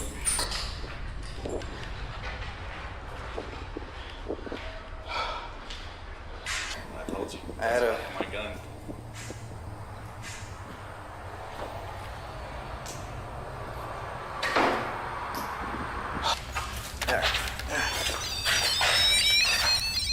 This was more than enough for the two. Trembling with fear and adrenaline, they decide to end their exploration and flee the haunted hospital. Every step they take toward the exit feels like a relief, but it doesn't erase the eerie feeling that has taken root in their minds. They are shaken to their cores, both physically and emotionally, haunted by the experiences they just had. Ricky had ventured into this place to uncover the truth, but he never expected to feel such overwhelming terror. Although Ricky was terrified like never before, he couldn't shake the feeling of satisfaction that he had captured so much evidence of the unexplainable. The footage he had gotten was unlike anything he had ever experienced. The spirits of Tri-City Abandoned Hospital had certainly made their presence known, and now Ricky had the proof. As they walked out of the building, the hospital's dark presence still lingered in the back of their minds. But one thing was certain: they would never forget this night. This next clip comes from the Brazilian YouTube channel Caçadores das Sombras, where Luca and Yuri dive into the chilling mysteries that blur the boundary between the living and the dead. From exploring terrifying urban legends to braving nights in haunted, abandoned places, no supernatural challenge is too intense for them. They share every eerie moment with their dedicated viewers. In this video, Luca and Yuri, alongside a few friends, venture deep into a forest notorious for being the domain of a fearsome creature from Brazilian folklore, the Curup. According to legend, the Curup is a being with blazing red or fiery hair, described either as man-like or dwarf-like, and often recognized by its backward-facing feet, meant to throw off any pursuers. The creature is believed to have ties to demonic forces and is said to punish hunters and poachers who take more than they need, especially those who harm animals or their young.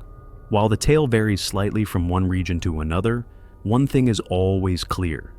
The Curup is not a being to be taken lightly, but for Luca, Yuri, and their team, that was all the more reason to step into the forest and try their luck at witnessing the creature firsthand. The date is May 10th, 2024. After setting up their camp and spending some time around the fire, the group begins their investigation. With cameras in hand and a mix of curiosity and anxiety, they leave the comfort of the fire behind and step into the dark, silent woods. Começar a correr já atrás demais. Demora, vamos pra lá então, Yuri? Bora lá, mano. Bora lá. Ir lá na rampinha mesmo? Vamos subir, vamos ver se a gente encontra ele de novo, mano. Bora. Qualquer coisa vocês passam rádio, viu, mano? Sim, pode deixar.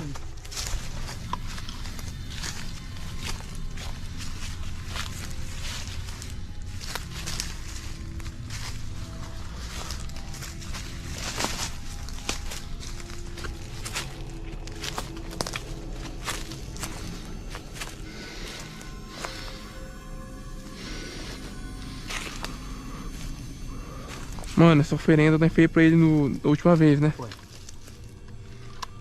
Será que ele tomou, mano? Mano, pelo que eu tava vendo aqui, não saiu nem do lugar, mano. Nem saiu do lugar, né, mano?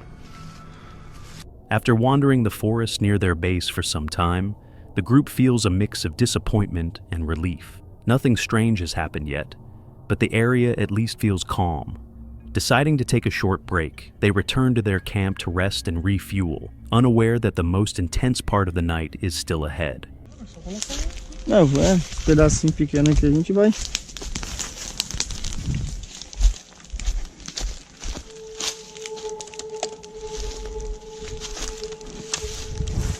Mano, será que os tiros que o Lucas deu acertou ele, mano?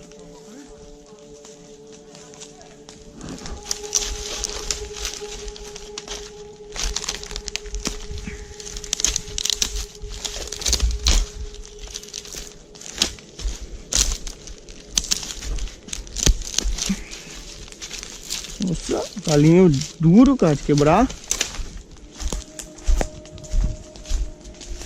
Despite the warmth of the fire, a creeping feeling of being watched begins to take hold.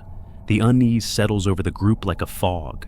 Determined to clear their minds and rule out any danger, they head back into the woods for another round of exploration.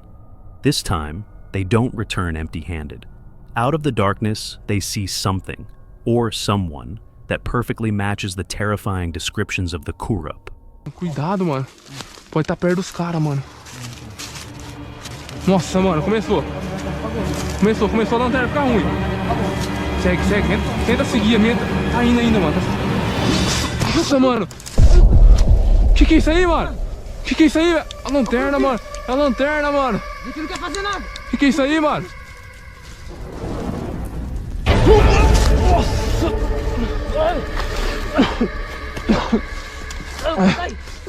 Ele tá vindo! Ele tá vindo! A humanoid figure wreathed in flickering flames appears before them. Shock turns to panic in an instant.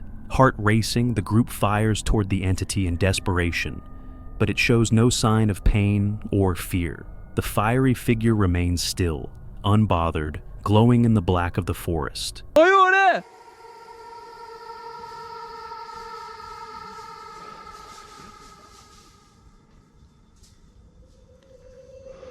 Oi, Yuri! Then, just as suddenly as it appeared, it vanishes. Chaos erupts as the group scatters in the dark, disoriented and terrified. Shouts echo through the woods, Luca's voice cutting through the silence, but there's no reply. In the confusion, they lose track of one another and stumble blindly through the thick trees, hoping to reunite. Lucão, o que aconteceu, mano? Que foi? Nossa, mano do céu, você não acredita que aconteceu? Ela, mano, o que aquele fogarão, velho? Olha lá, mano. É o Curupira? É o Curupira. Ele bateu no chão, mano. Ele bateu no chão assim, ó, veio fogo, tudo pra cima de nós, mano. O louco, mano. Foi atrás dele. Então, ele correu em direção pra cá, assim, ó. E o Curupira, você não viu? Ele foi atrás. Ô, galera, tá na escuta aí, tá na escuta. Fala, onde você tá, mano? Eu segui ele aqui, mano. Eu consegui ver pra onde ele vem, mano. Ô, ele entrou numa toca aqui, cara. Eu não tô conseguindo chegar até ele, mano. Toca, e agora? Dá pra voltar. Ó, volta aqui, Yuri. Volta, mano. Eventually, one by one, they make it back to camp. Shaken, but safe. Desperately trying to make sense of what they just experienced, they agree on one final move. Return to the site, where the creature appeared to see if the fire in the woods is still burning. Ele apareceu aqui, ó. Mano, você tinha que ver, cara. Eu nunca vi um negócio desse, cara. Ó o Yuri lá. Ó o Yuri. O que aconteceu, mano? O que aconteceu, velho? Mano, olha que isso aqui, mano. Nossa, mano. Foi isso, velho. O cara é muito forte, velho. Você é louco, mano. Mano, como que ele faz isso aí? Eu não sabia que ele podia fazer isso aí, não. Mano, você é louco, velho. O que aconteceu lá, mano? After one last check and some processing, the group decides not to push their luck any further. Another encounter feels far too dangerous. Prioritizing their safety, they pack their gear, extinguish their campfire, and leave the forest behind.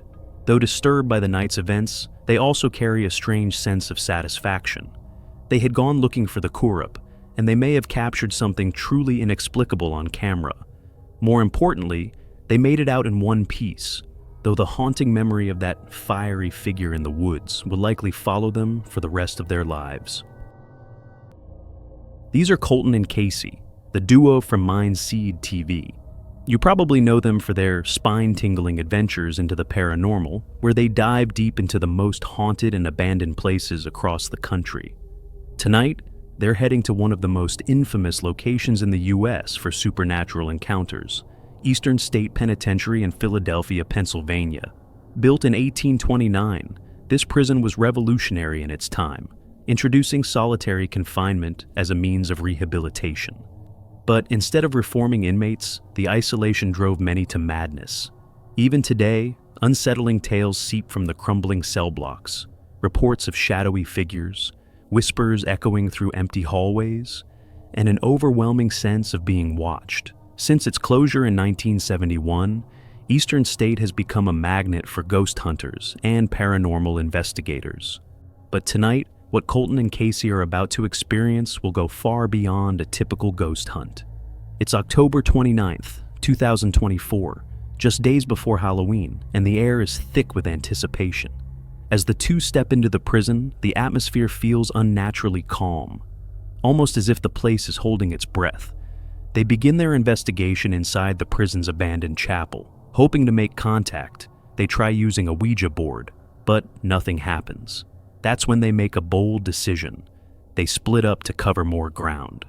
Colton heads down the north cell block, and that's when things take a terrifying turn. There's any spirits of inmates here with me right now. These are all the main cell blocks on the north side. Can you make a noise? Give me some form of communication?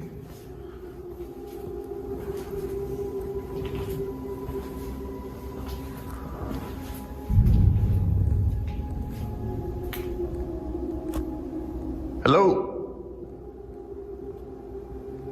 A sudden crash of metal startles him. He hurries up a level, trying to trace the sound, his footsteps echoing through the dead silence. Hearing a lot of noises coming from around here, guys. Which one of y'all is making it in these cells?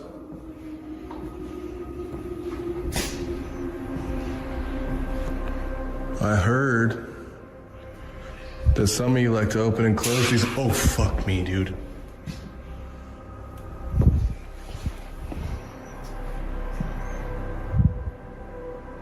Hello? The deeper he goes, the heavier the air feels. Then, footsteps, but not his own. Fuck. Fucking need to be careful. Far ass drop. Hello? Fucking footsteps.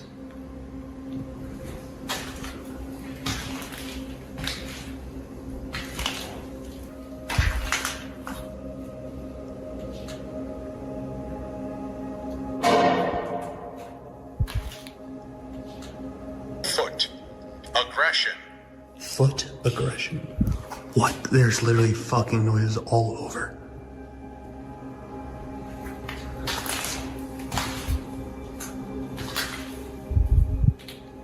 Hello? He calls out, but an eerie silence fills the space. Undeterred, he pushes forward.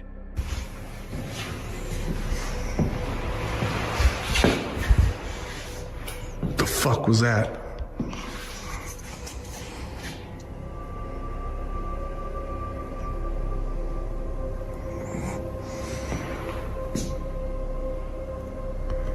Fuck.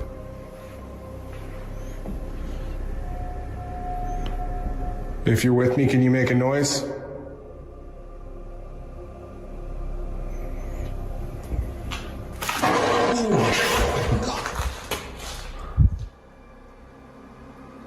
Who's down there?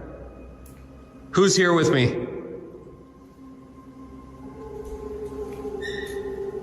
What the fuck? This place is a fucking trip.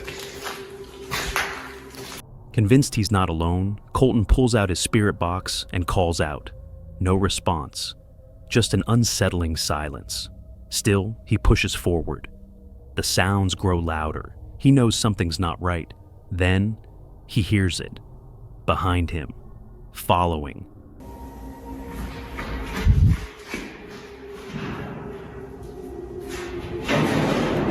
What the fuck? Nah.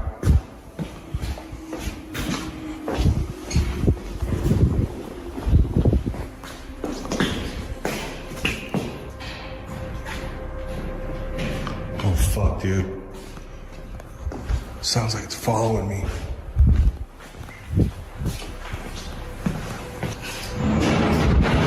Yeah, fuck that. Later. Casey! Panic rising, Colton calls out for Casey and rushes to find him. When they finally reunite, Colton shares what just happened. There's no way it was a person. The building was secured, and they were the only ones inside. Whatever it wasn't human. The rest of the night is filled with strange phenomena, unexplainable sounds, flickering shadows, but nothing as intense as what happened in that north cell block. Whether it was the spirit of a tormented inmate or something far more sinister, one thing is certain: Colton's experience was real, and it left both of them wondering, what kind of energy still lingers inside the walls of Eastern State? Meet Ben, an adventure vlogger known for his daring explorations on his YouTube channel, Exploring with Fighters. Ben shares thrilling journeys into forgotten places, uncovering hidden locations, and documenting his passion for the unknown. In this particular video, Ben sets out on an overnight exploration of a notoriously abandoned mental asylum in Wales. He's joined by his close friends Carl, Kyle, and Charles. The asylum, known as Pool Park, was originally built as a manor house in the 1800s. It later served as a prison during World War II, before being sold to the North Wales County's mental hospital due to overcrowding at a nearby asylum. Pool Park was then converted into a mental institution. However, after its closure in 1990, the building was left to decay, its ominous presence growing ever since. Locals claim it's haunted by the spirits of those who died within its walls. Stories that intrigued Ben and his friends enough to make this eerie place their next exploration. It's May 16th, 2018. The group arrives at the asylum around midnight, careful to remain unseen. As they step onto the crumbling grounds, an unsettling feeling creeps over them. The place feels heavy, the air thick with remnants of something dark. This is your typical haunted building at home.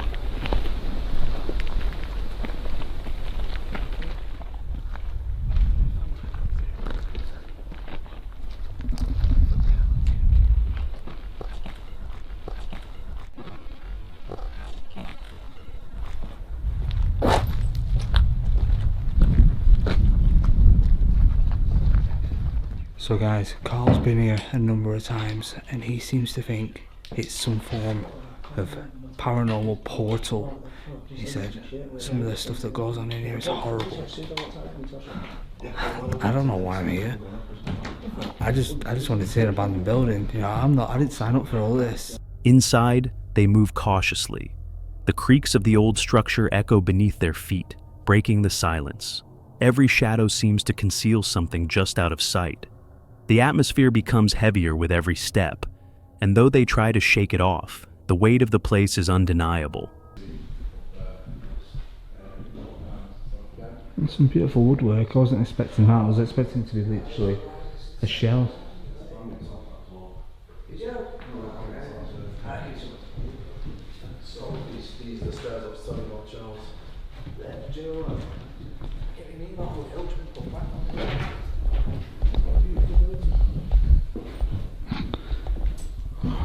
What the fuck? Oh, that's... Hey, there's more stairs. There's 3 floors. Is there a light on outside? Yeah.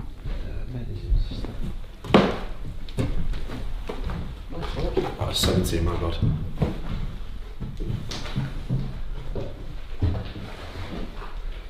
Yeah, this is where we literally got some crazy stuff in here. The SLS camera came through the door and it seems to like climb up the wall and it stayed there in the wall. Obviously, that's on video. Yeah, obviously you couldn't see it with your bare eyes, but obviously the structure of the light sensor camera.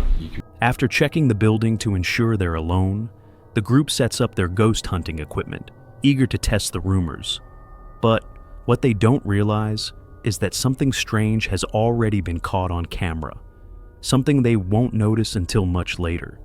if you know, if you start feeling anything or start feeling anything, just say it out loud. Don't just keep it to yourself. It could be significant in a way. Do you know what I mean? I understand over here.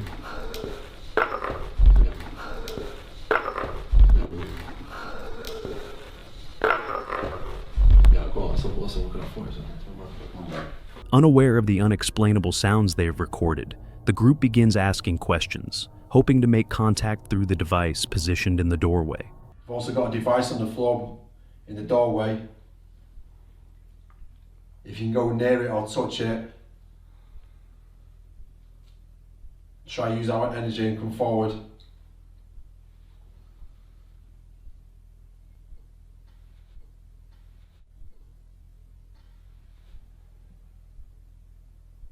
Besides a sudden flicker of light, nothing seems to happen.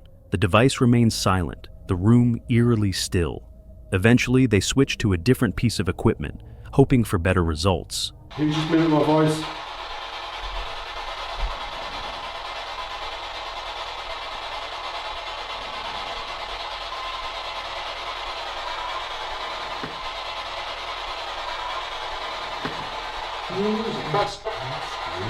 Mate, hassle.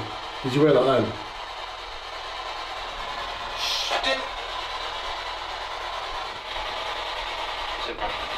Sit down.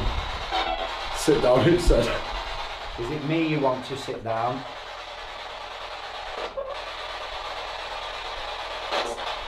Yes. Ooh, get down, ready. Did you just say that was Gary? Yeah.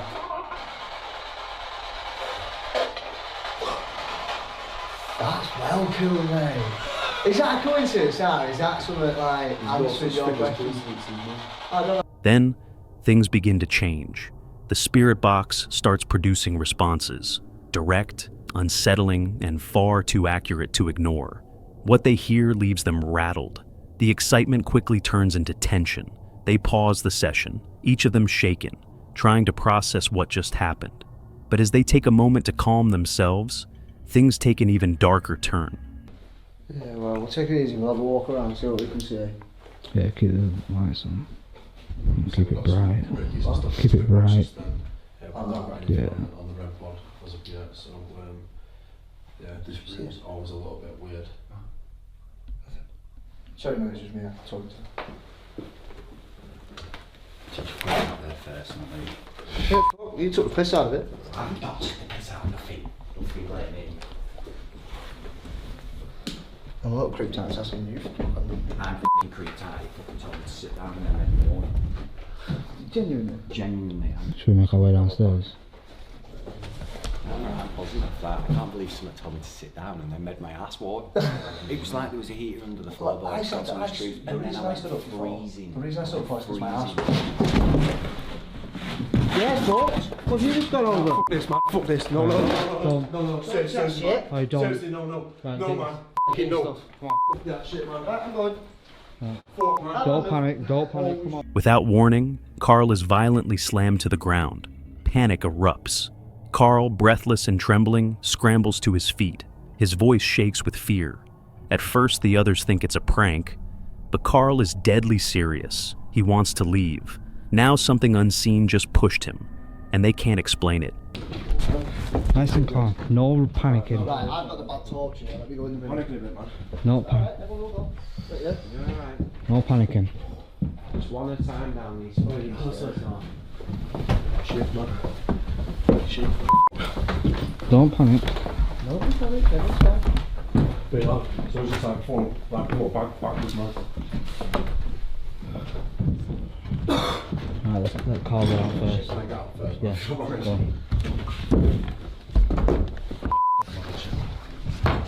Yeah, pass me my shit.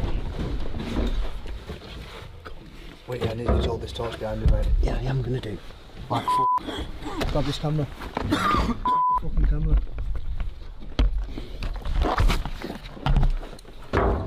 It's all dry, man. Right. Nice one. First of all, what did you want to tell Just us? let's get to the car, come on. keep all the lights on. No rushing, no panicking. Just let's chill. We'll talk about it when we get to the car. They rush back to the car. Once inside, they all exhale, relieved to be out. But the unease doesn't go away. The drive is silent. No one says a word. The weight of what just happened hangs over them, leaving behind more questions than answers.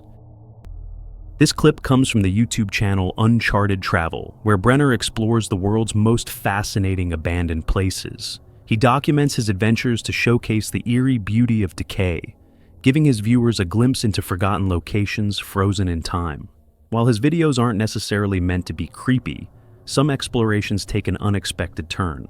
It's a risky hobby, but for Brenner, the thrill of the unknown is what makes it all worth it.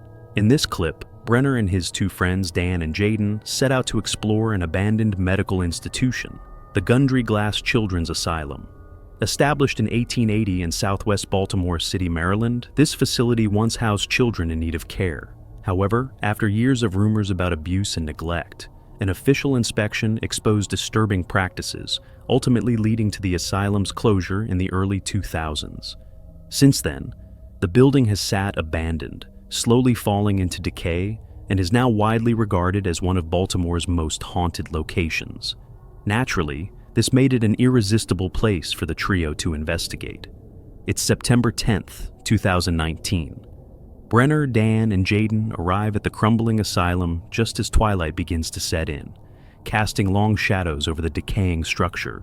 The already unsettling atmosphere only grows heavier as they step onto the overgrown property. With their flashlights cutting through the dim light, they find an opening, step inside, and their exploration begins. Oh, that's a pretty sweet fireplace. Yeah, there's a bunch of them. It's really interesting just to see all the stuff. Yeah, no worries.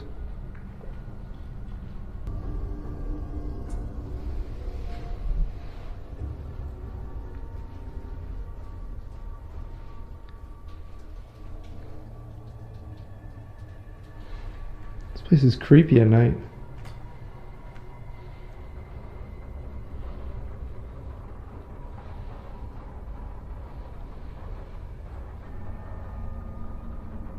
Into the basement here. Still have this nice wooden banister.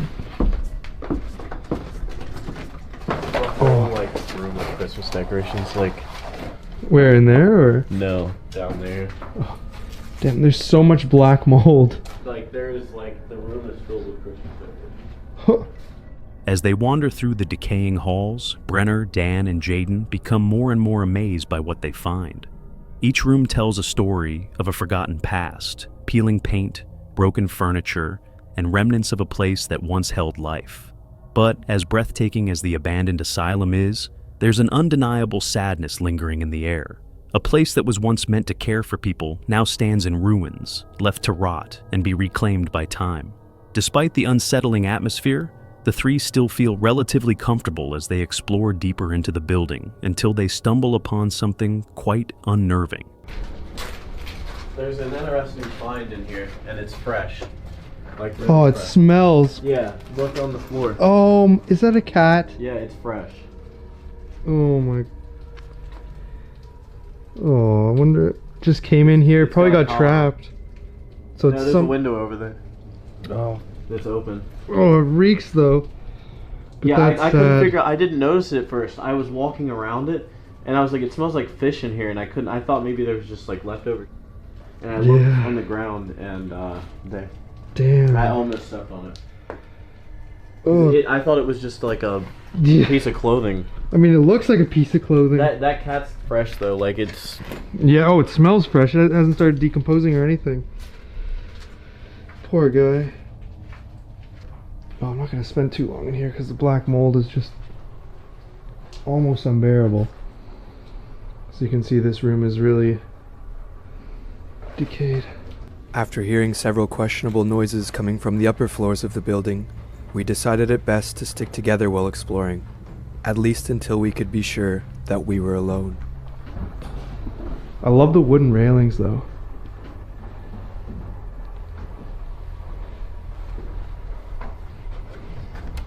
What is this section? Oh, this leads up. This is a stairwell up to the next floor. As if the sight of the dead cat wasn't disturbing enough, strange noises suddenly echo from somewhere upstairs. A faint shuffle, a distant thud. Each sound sends a chill down their spines. The uneasy feeling creeps in, making them question whether they are truly alone in this decaying asylum. But despite the growing sense of unease, the friends refuse to turn back just yet. Pushing forward, they venture deeper into the building, the unsettling atmosphere growing heavier with every step. Do you want, we can check out the other wing in a sec. I just want to get through these rooms if that's okay. That's fine. I think this room connects. Did you close that door? Pardon? Did you close this? Not like that, no. I closed the wooden door, but I didn't close the white door. Does the white door move on its own? No. I don't think. And there's no way. There's no wind. I mean, well. Maybe. But it was like yeah, it was like wide open like that. It was going to swing from that way. That's bizarre. One or two more, I think. Just hope we don't run into anyone. There's another. This fireplace looks like it's made out of stone. Marble. Oh yeah, that's solid marble. Yeah, that is. It's Very multiple pieces though. I think no, this is one piece. That's nice though. Yeah, it's a very, very rich building. Oh, look, this door's grimy. Oh, this looks modern compared to the rest of the place. Yeah. Oh, that's creepy. I've never been in this part. Oh my god. There's like dolls, yeah.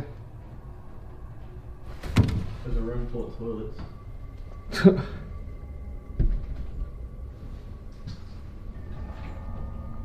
The deeper they go, the stronger the unsettling energy becomes.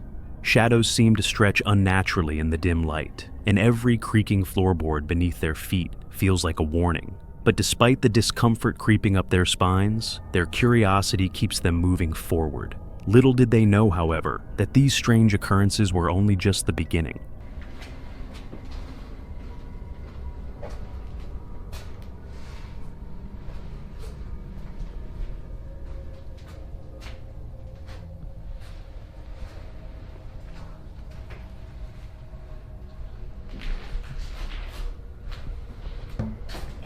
Oh, this is that wonky stairwell that we saw.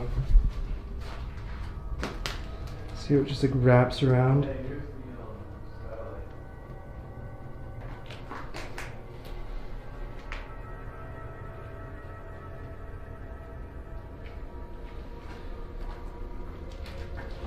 Here's the room. It says Yeah, I saw on the door there it says stay out. yeah, Rolls. Looks like they got some sort of string here. This probably just would have been, yeah, somebody's room. These people were relatively tall because you can see they had some crayon drawings here and on the wall there. And then there's a sticker that says you have a friend in Jesus.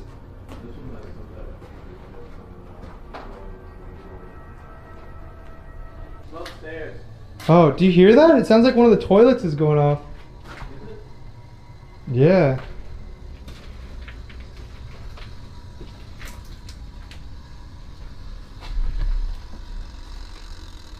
Oh no, it's a timer. What the?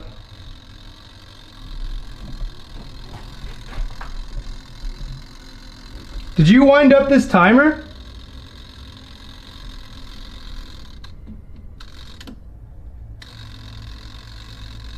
What the hell?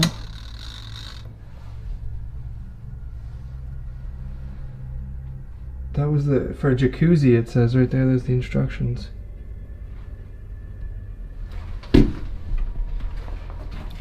Did you wind up the thing for the jacuzzi? There's a jacuzzi? This thing was going off right here. This was, well no, because this was wound up and it was making a noise like that. Did you hear that? Yeah, no. That was some... I don't know, I didn't wind that up though. Every sound now feels like a potential threat.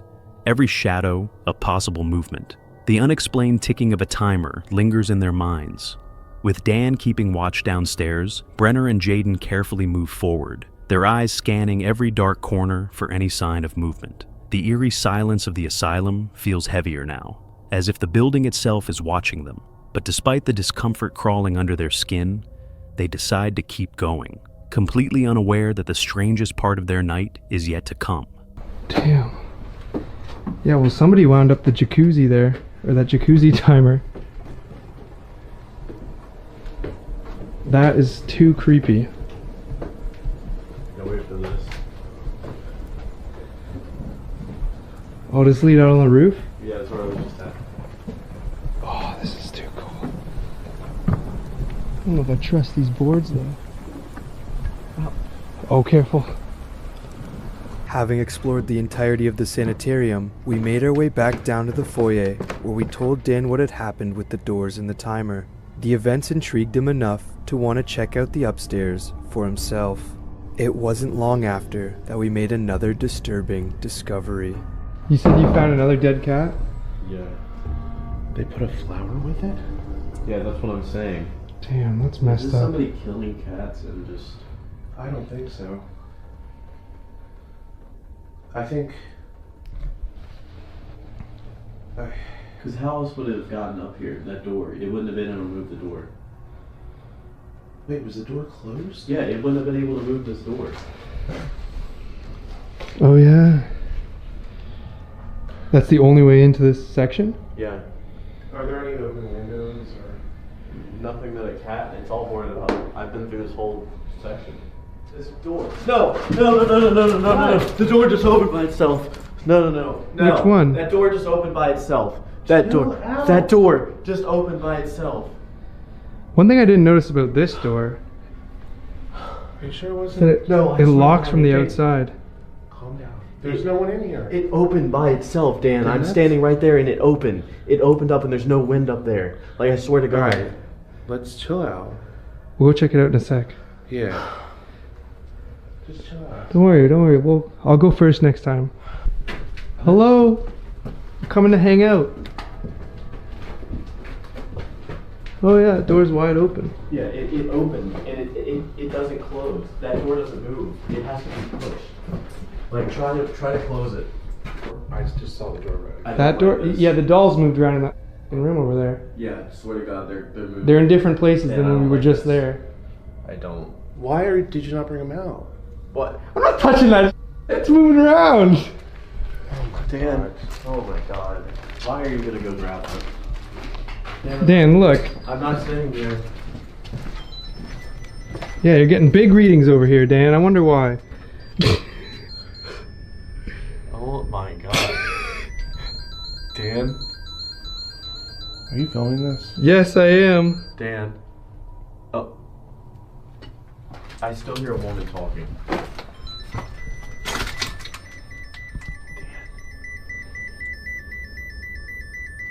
Dan, those dolls are in a completely different place from when we last saw them.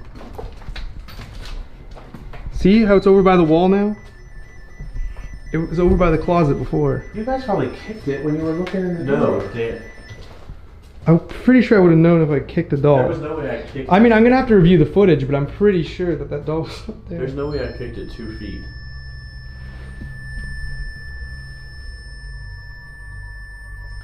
This is where we should do it. Do you hear the woman? Do you hear the woman again? Let's go grab. But that door's moving though, so that's also a hot spot. The place is haunted. The friends had seen enough. They had searched every floor, every hallway, and every decaying room, yet there was no sign of another living soul inside the asylum. Still, the unsettling feeling never left, and the strange occurrences only seemed to escalate with every step. It felt like something was lurking just out of sight, watching their every move. The tension became unbearable. Brenner, Dan, and Jaden exchanged uneasy glances, all agreeing that it was time to go. Without hesitation, they made their way back through the dark corridors, their footsteps echoing eerily against the crumbling walls. As they finally stepped outside, a wave of relief washed over them, but as they reached their car, they couldn't shake the feeling that they weren't leaving alone. The asylum was abandoned, yet it felt anything but empty. And although they went in with the goal of exploring a decaying piece of history, they left with way more questions than answers. This was an experience they would never forget. This next video comes from the YouTube channel Hunting the Unknown, where Alex is on a mission to capture the most compelling evidence of the paranormal. From haunted houses to cursed forests, no location is too extreme for his investigations. What might terrify most people is just another challenge for Alex. In this episode, Alex and his friend Tony set out to explore a long-abandoned building, spending the entire night inside in hopes of documenting real paranormal activity. The building has a dark and unsettling history. It once operated as a tuberculosis hospital during the pandemic, later served as a base for British soldiers during World War I, and was eventually repurposed as a nursing home. With such a disturbing past, it's no surprise locals believe it's a hotspot for supernatural activity. And that's exactly why Alex and Tony are here. It's January 20th, 2025. The two friends arrive under the cover of night and begin by conducting a walkthrough of the structure to ensure they're truly alone. As they explore the decaying halls, the building's heavy atmosphere and severe state of disrepair instantly put them on edge. But neither of them is prepared for just how intense the night is going to get.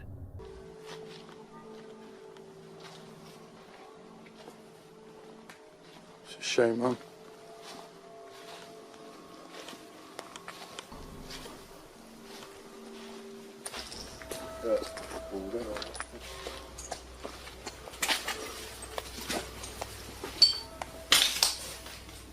Yeah, we're in.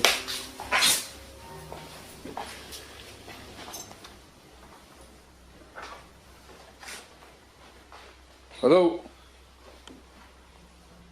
So we just took a little walk through, guys, and make sure that we're alone in this location.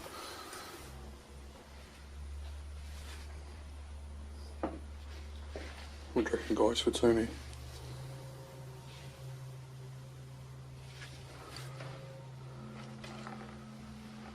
Tony, I found you something, mate. Come here. Yeah, that suits you. That suits you down there. So what was that? Oh, there's a bolt on the door, that's why. There's loads of stuff left behind. Yeah. Bit smashed in there, man, so watch yourself. Once they've confirmed the building is empty, they get straight to work, setting up their equipment and making their first attempt to communicate with any spirits that might still linger within the walls. Does anyone here want to communicate with us? Please come forward. Give us a sign, please. Can you touch me or Tony? Can you indicate through this device to me, please? Can you copy me?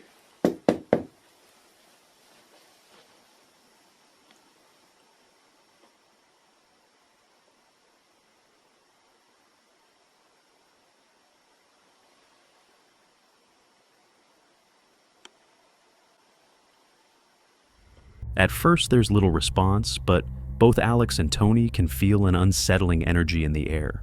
Trusting their instincts, they switch to different equipment, hoping a new approach will spark stronger results. That's when things take a dramatic turn.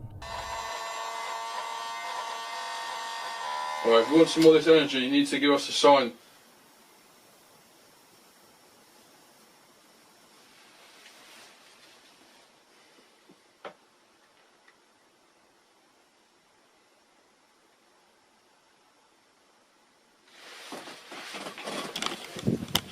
Oh my god, what the was that? What? I'm pretty sure I just see something literally run across like fast. You got me there. No, I'm serious, mate. Who's that? No joke. Hello. It was silent, but I just see something in the corner of my eye. That's going off. Oh god. Is that you?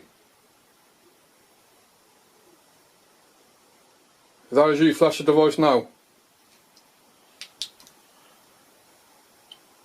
Oh wow. I don't know what I see, but I see something just go.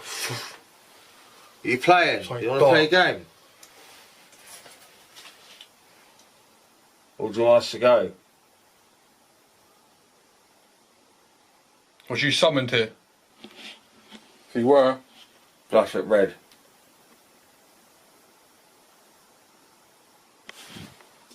You hear that? The air seems to shift. A strange energy pulses through the building, and the stillness is replaced with a palpable tension. Despite the rising fear, Alex and Tony press forward, determined to make contact with whatever is making its presence known. They begin to feel they're finally getting through to something. The realization is chilling. This is what they came for, but the reality of it is far more intense than they imagined. Gathering their courage, they continue deeper into the building, hoping to uncover even more.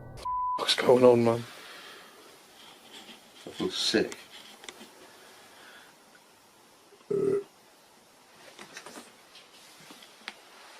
It's not really safe to look. What's that? Oh, when I went to... It's going off. When I went to go in there, Yeah. I heard a noise like... "Urgh." Who's in there? No, I need to replay this back. Uh-oh. EVP quick. Wow.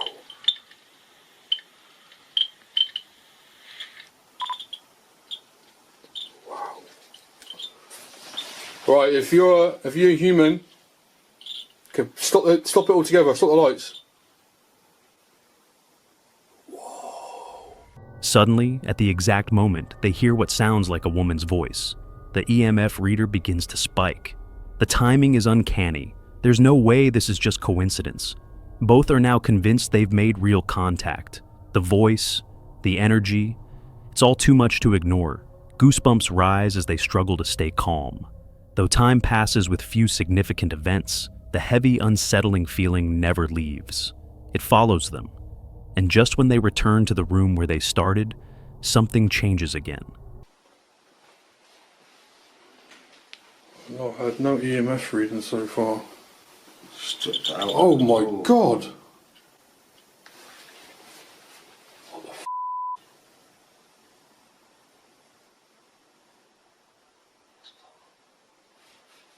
Is that?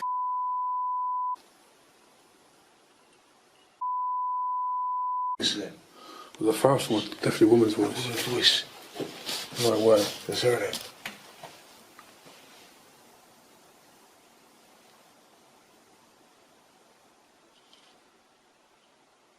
EMF spiking.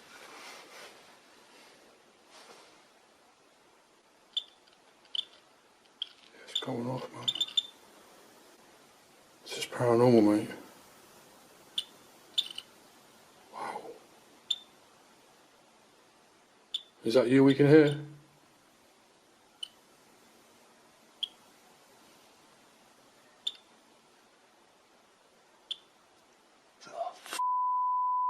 What is that, man?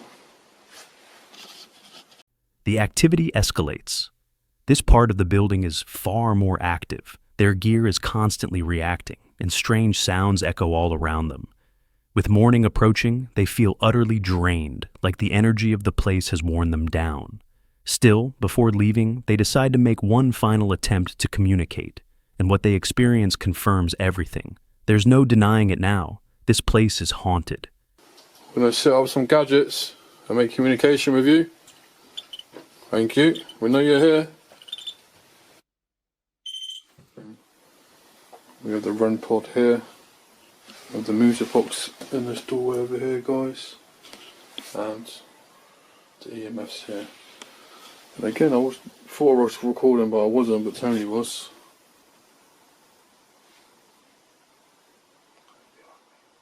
What the was that? I'm being serious, man. I heard it. What the f, man? That sounded like a laugh or something behind you. And I just heard something around here. I heard something. You're playing games with our spirit. Or whatever you are.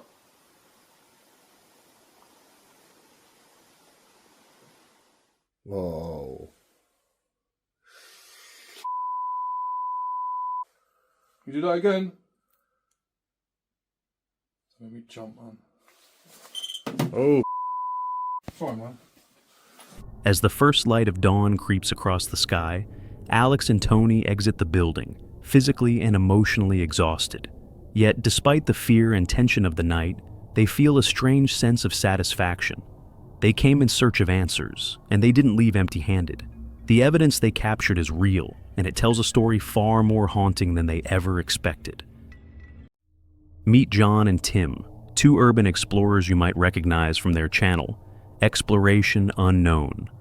Known for being down-to-earth guys with a real passion for what they do, they've spent nearly a decade exploring abandoned places and documenting every eerie encounter along the way. They've seen a lot over the years, but nothing could prepare them for what was about to happen on this night. It's February 7th, 2018, a cold, quiet evening in Knoxville. John and Tim are heading out to investigate a massive, decaying factory. According to local whispers, the structure was built on ancient indigenous burial grounds, and many say the land is cursed. Over time, numerous tragic and unexplained deaths have plagued the site, ultimately leading to the project being abandoned before it was ever finished.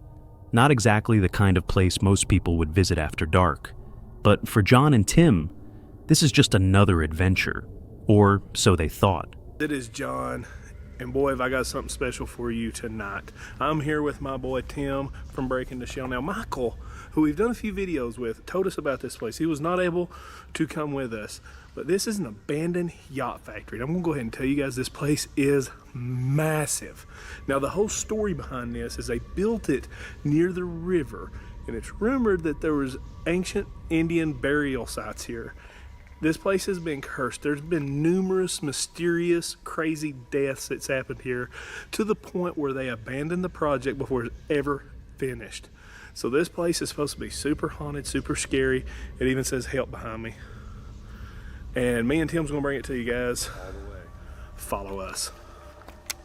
Barely 2 minutes into the exploration, they're startled by a sudden, unsettling noise. Something echoes from above. I hear banging coming back here, Tim. Do you hear it? I do hear that. Shh. What is that? Dude, that sounds like it's coming against that wall. Dude. Let's walk over there and see what that is. I've never been in a place this big.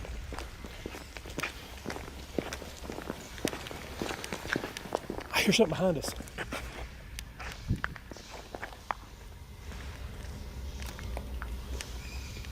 What is that banging? What is that? I just saw a light, dude. I just saw a light up there in the top. Is that fenced off? I can't tell. It looks like it's 2 levels over there. Sounds like work going on. I know, it sounds like somebody working. Hold still. Looks like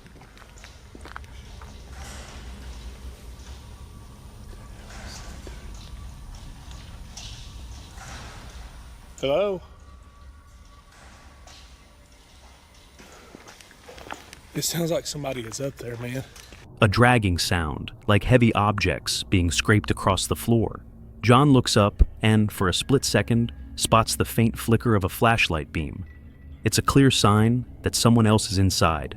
They call out, but there's no reply, just the eerie noises growing louder. What? Sounds like something's coming this way. It's getting closer. Dude, it is getting closer.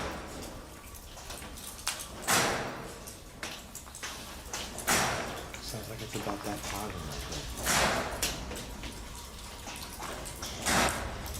It's going backwards now.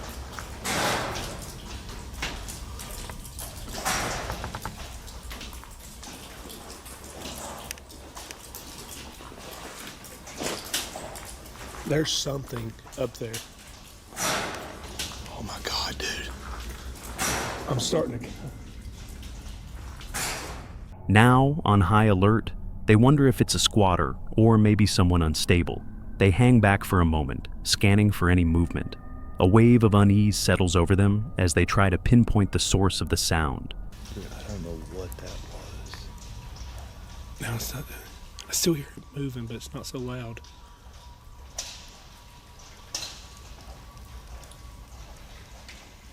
Now it sounds like somebody walking. How do we get up there? That's what I'm wondering. You want to walk down? Yeah, we can go down that way. God, it sounds like people. Keep an eye up there, bro, because I don't know if there's somebody walking up there messing with us. I know.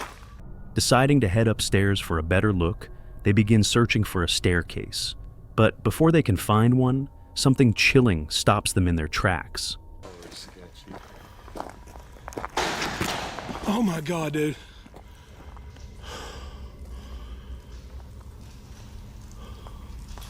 Dude, there's somebody here.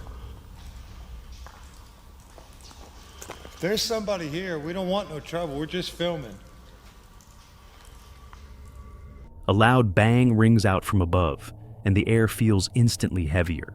They call out again, assuring anyone nearby that they're not there to cause trouble, but the tension only grows thicker.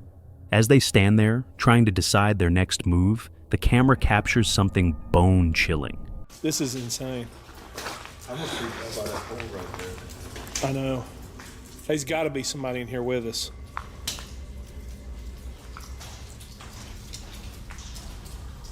There's just got to be. There's that room that's over that way. When you were looking at that. You want to go? Oh, there's an elevator shaft over here. Let's go. I swear I thought I heard something right here. Did you catch that? Just behind a pillar, a dark, shadowy figure, barely visible, watching them. John and Tim don't see it, but the camera does. They feel it though. That growing sense that something, or someone, is with them. Trusting their instincts, they decide it's time to leave. But before they can get out, something else happens. We're going to get out of here. I think it's time to wrap it up. I don't know what kind of danger we're in. I'm pretty sure someone's here, and I do not know what their intentions are, nor do I want to find out what their intentions are. Dude, that come from over here.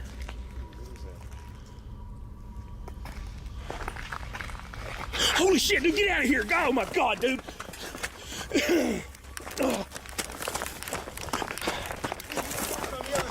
Oh God, dude, let's go. They break into a sprint, racing toward the exit and making it safely to their car. They don't stop until they're back at Tim's house, still trying to process what they just experienced. Back to Tim's house, so we're safe now.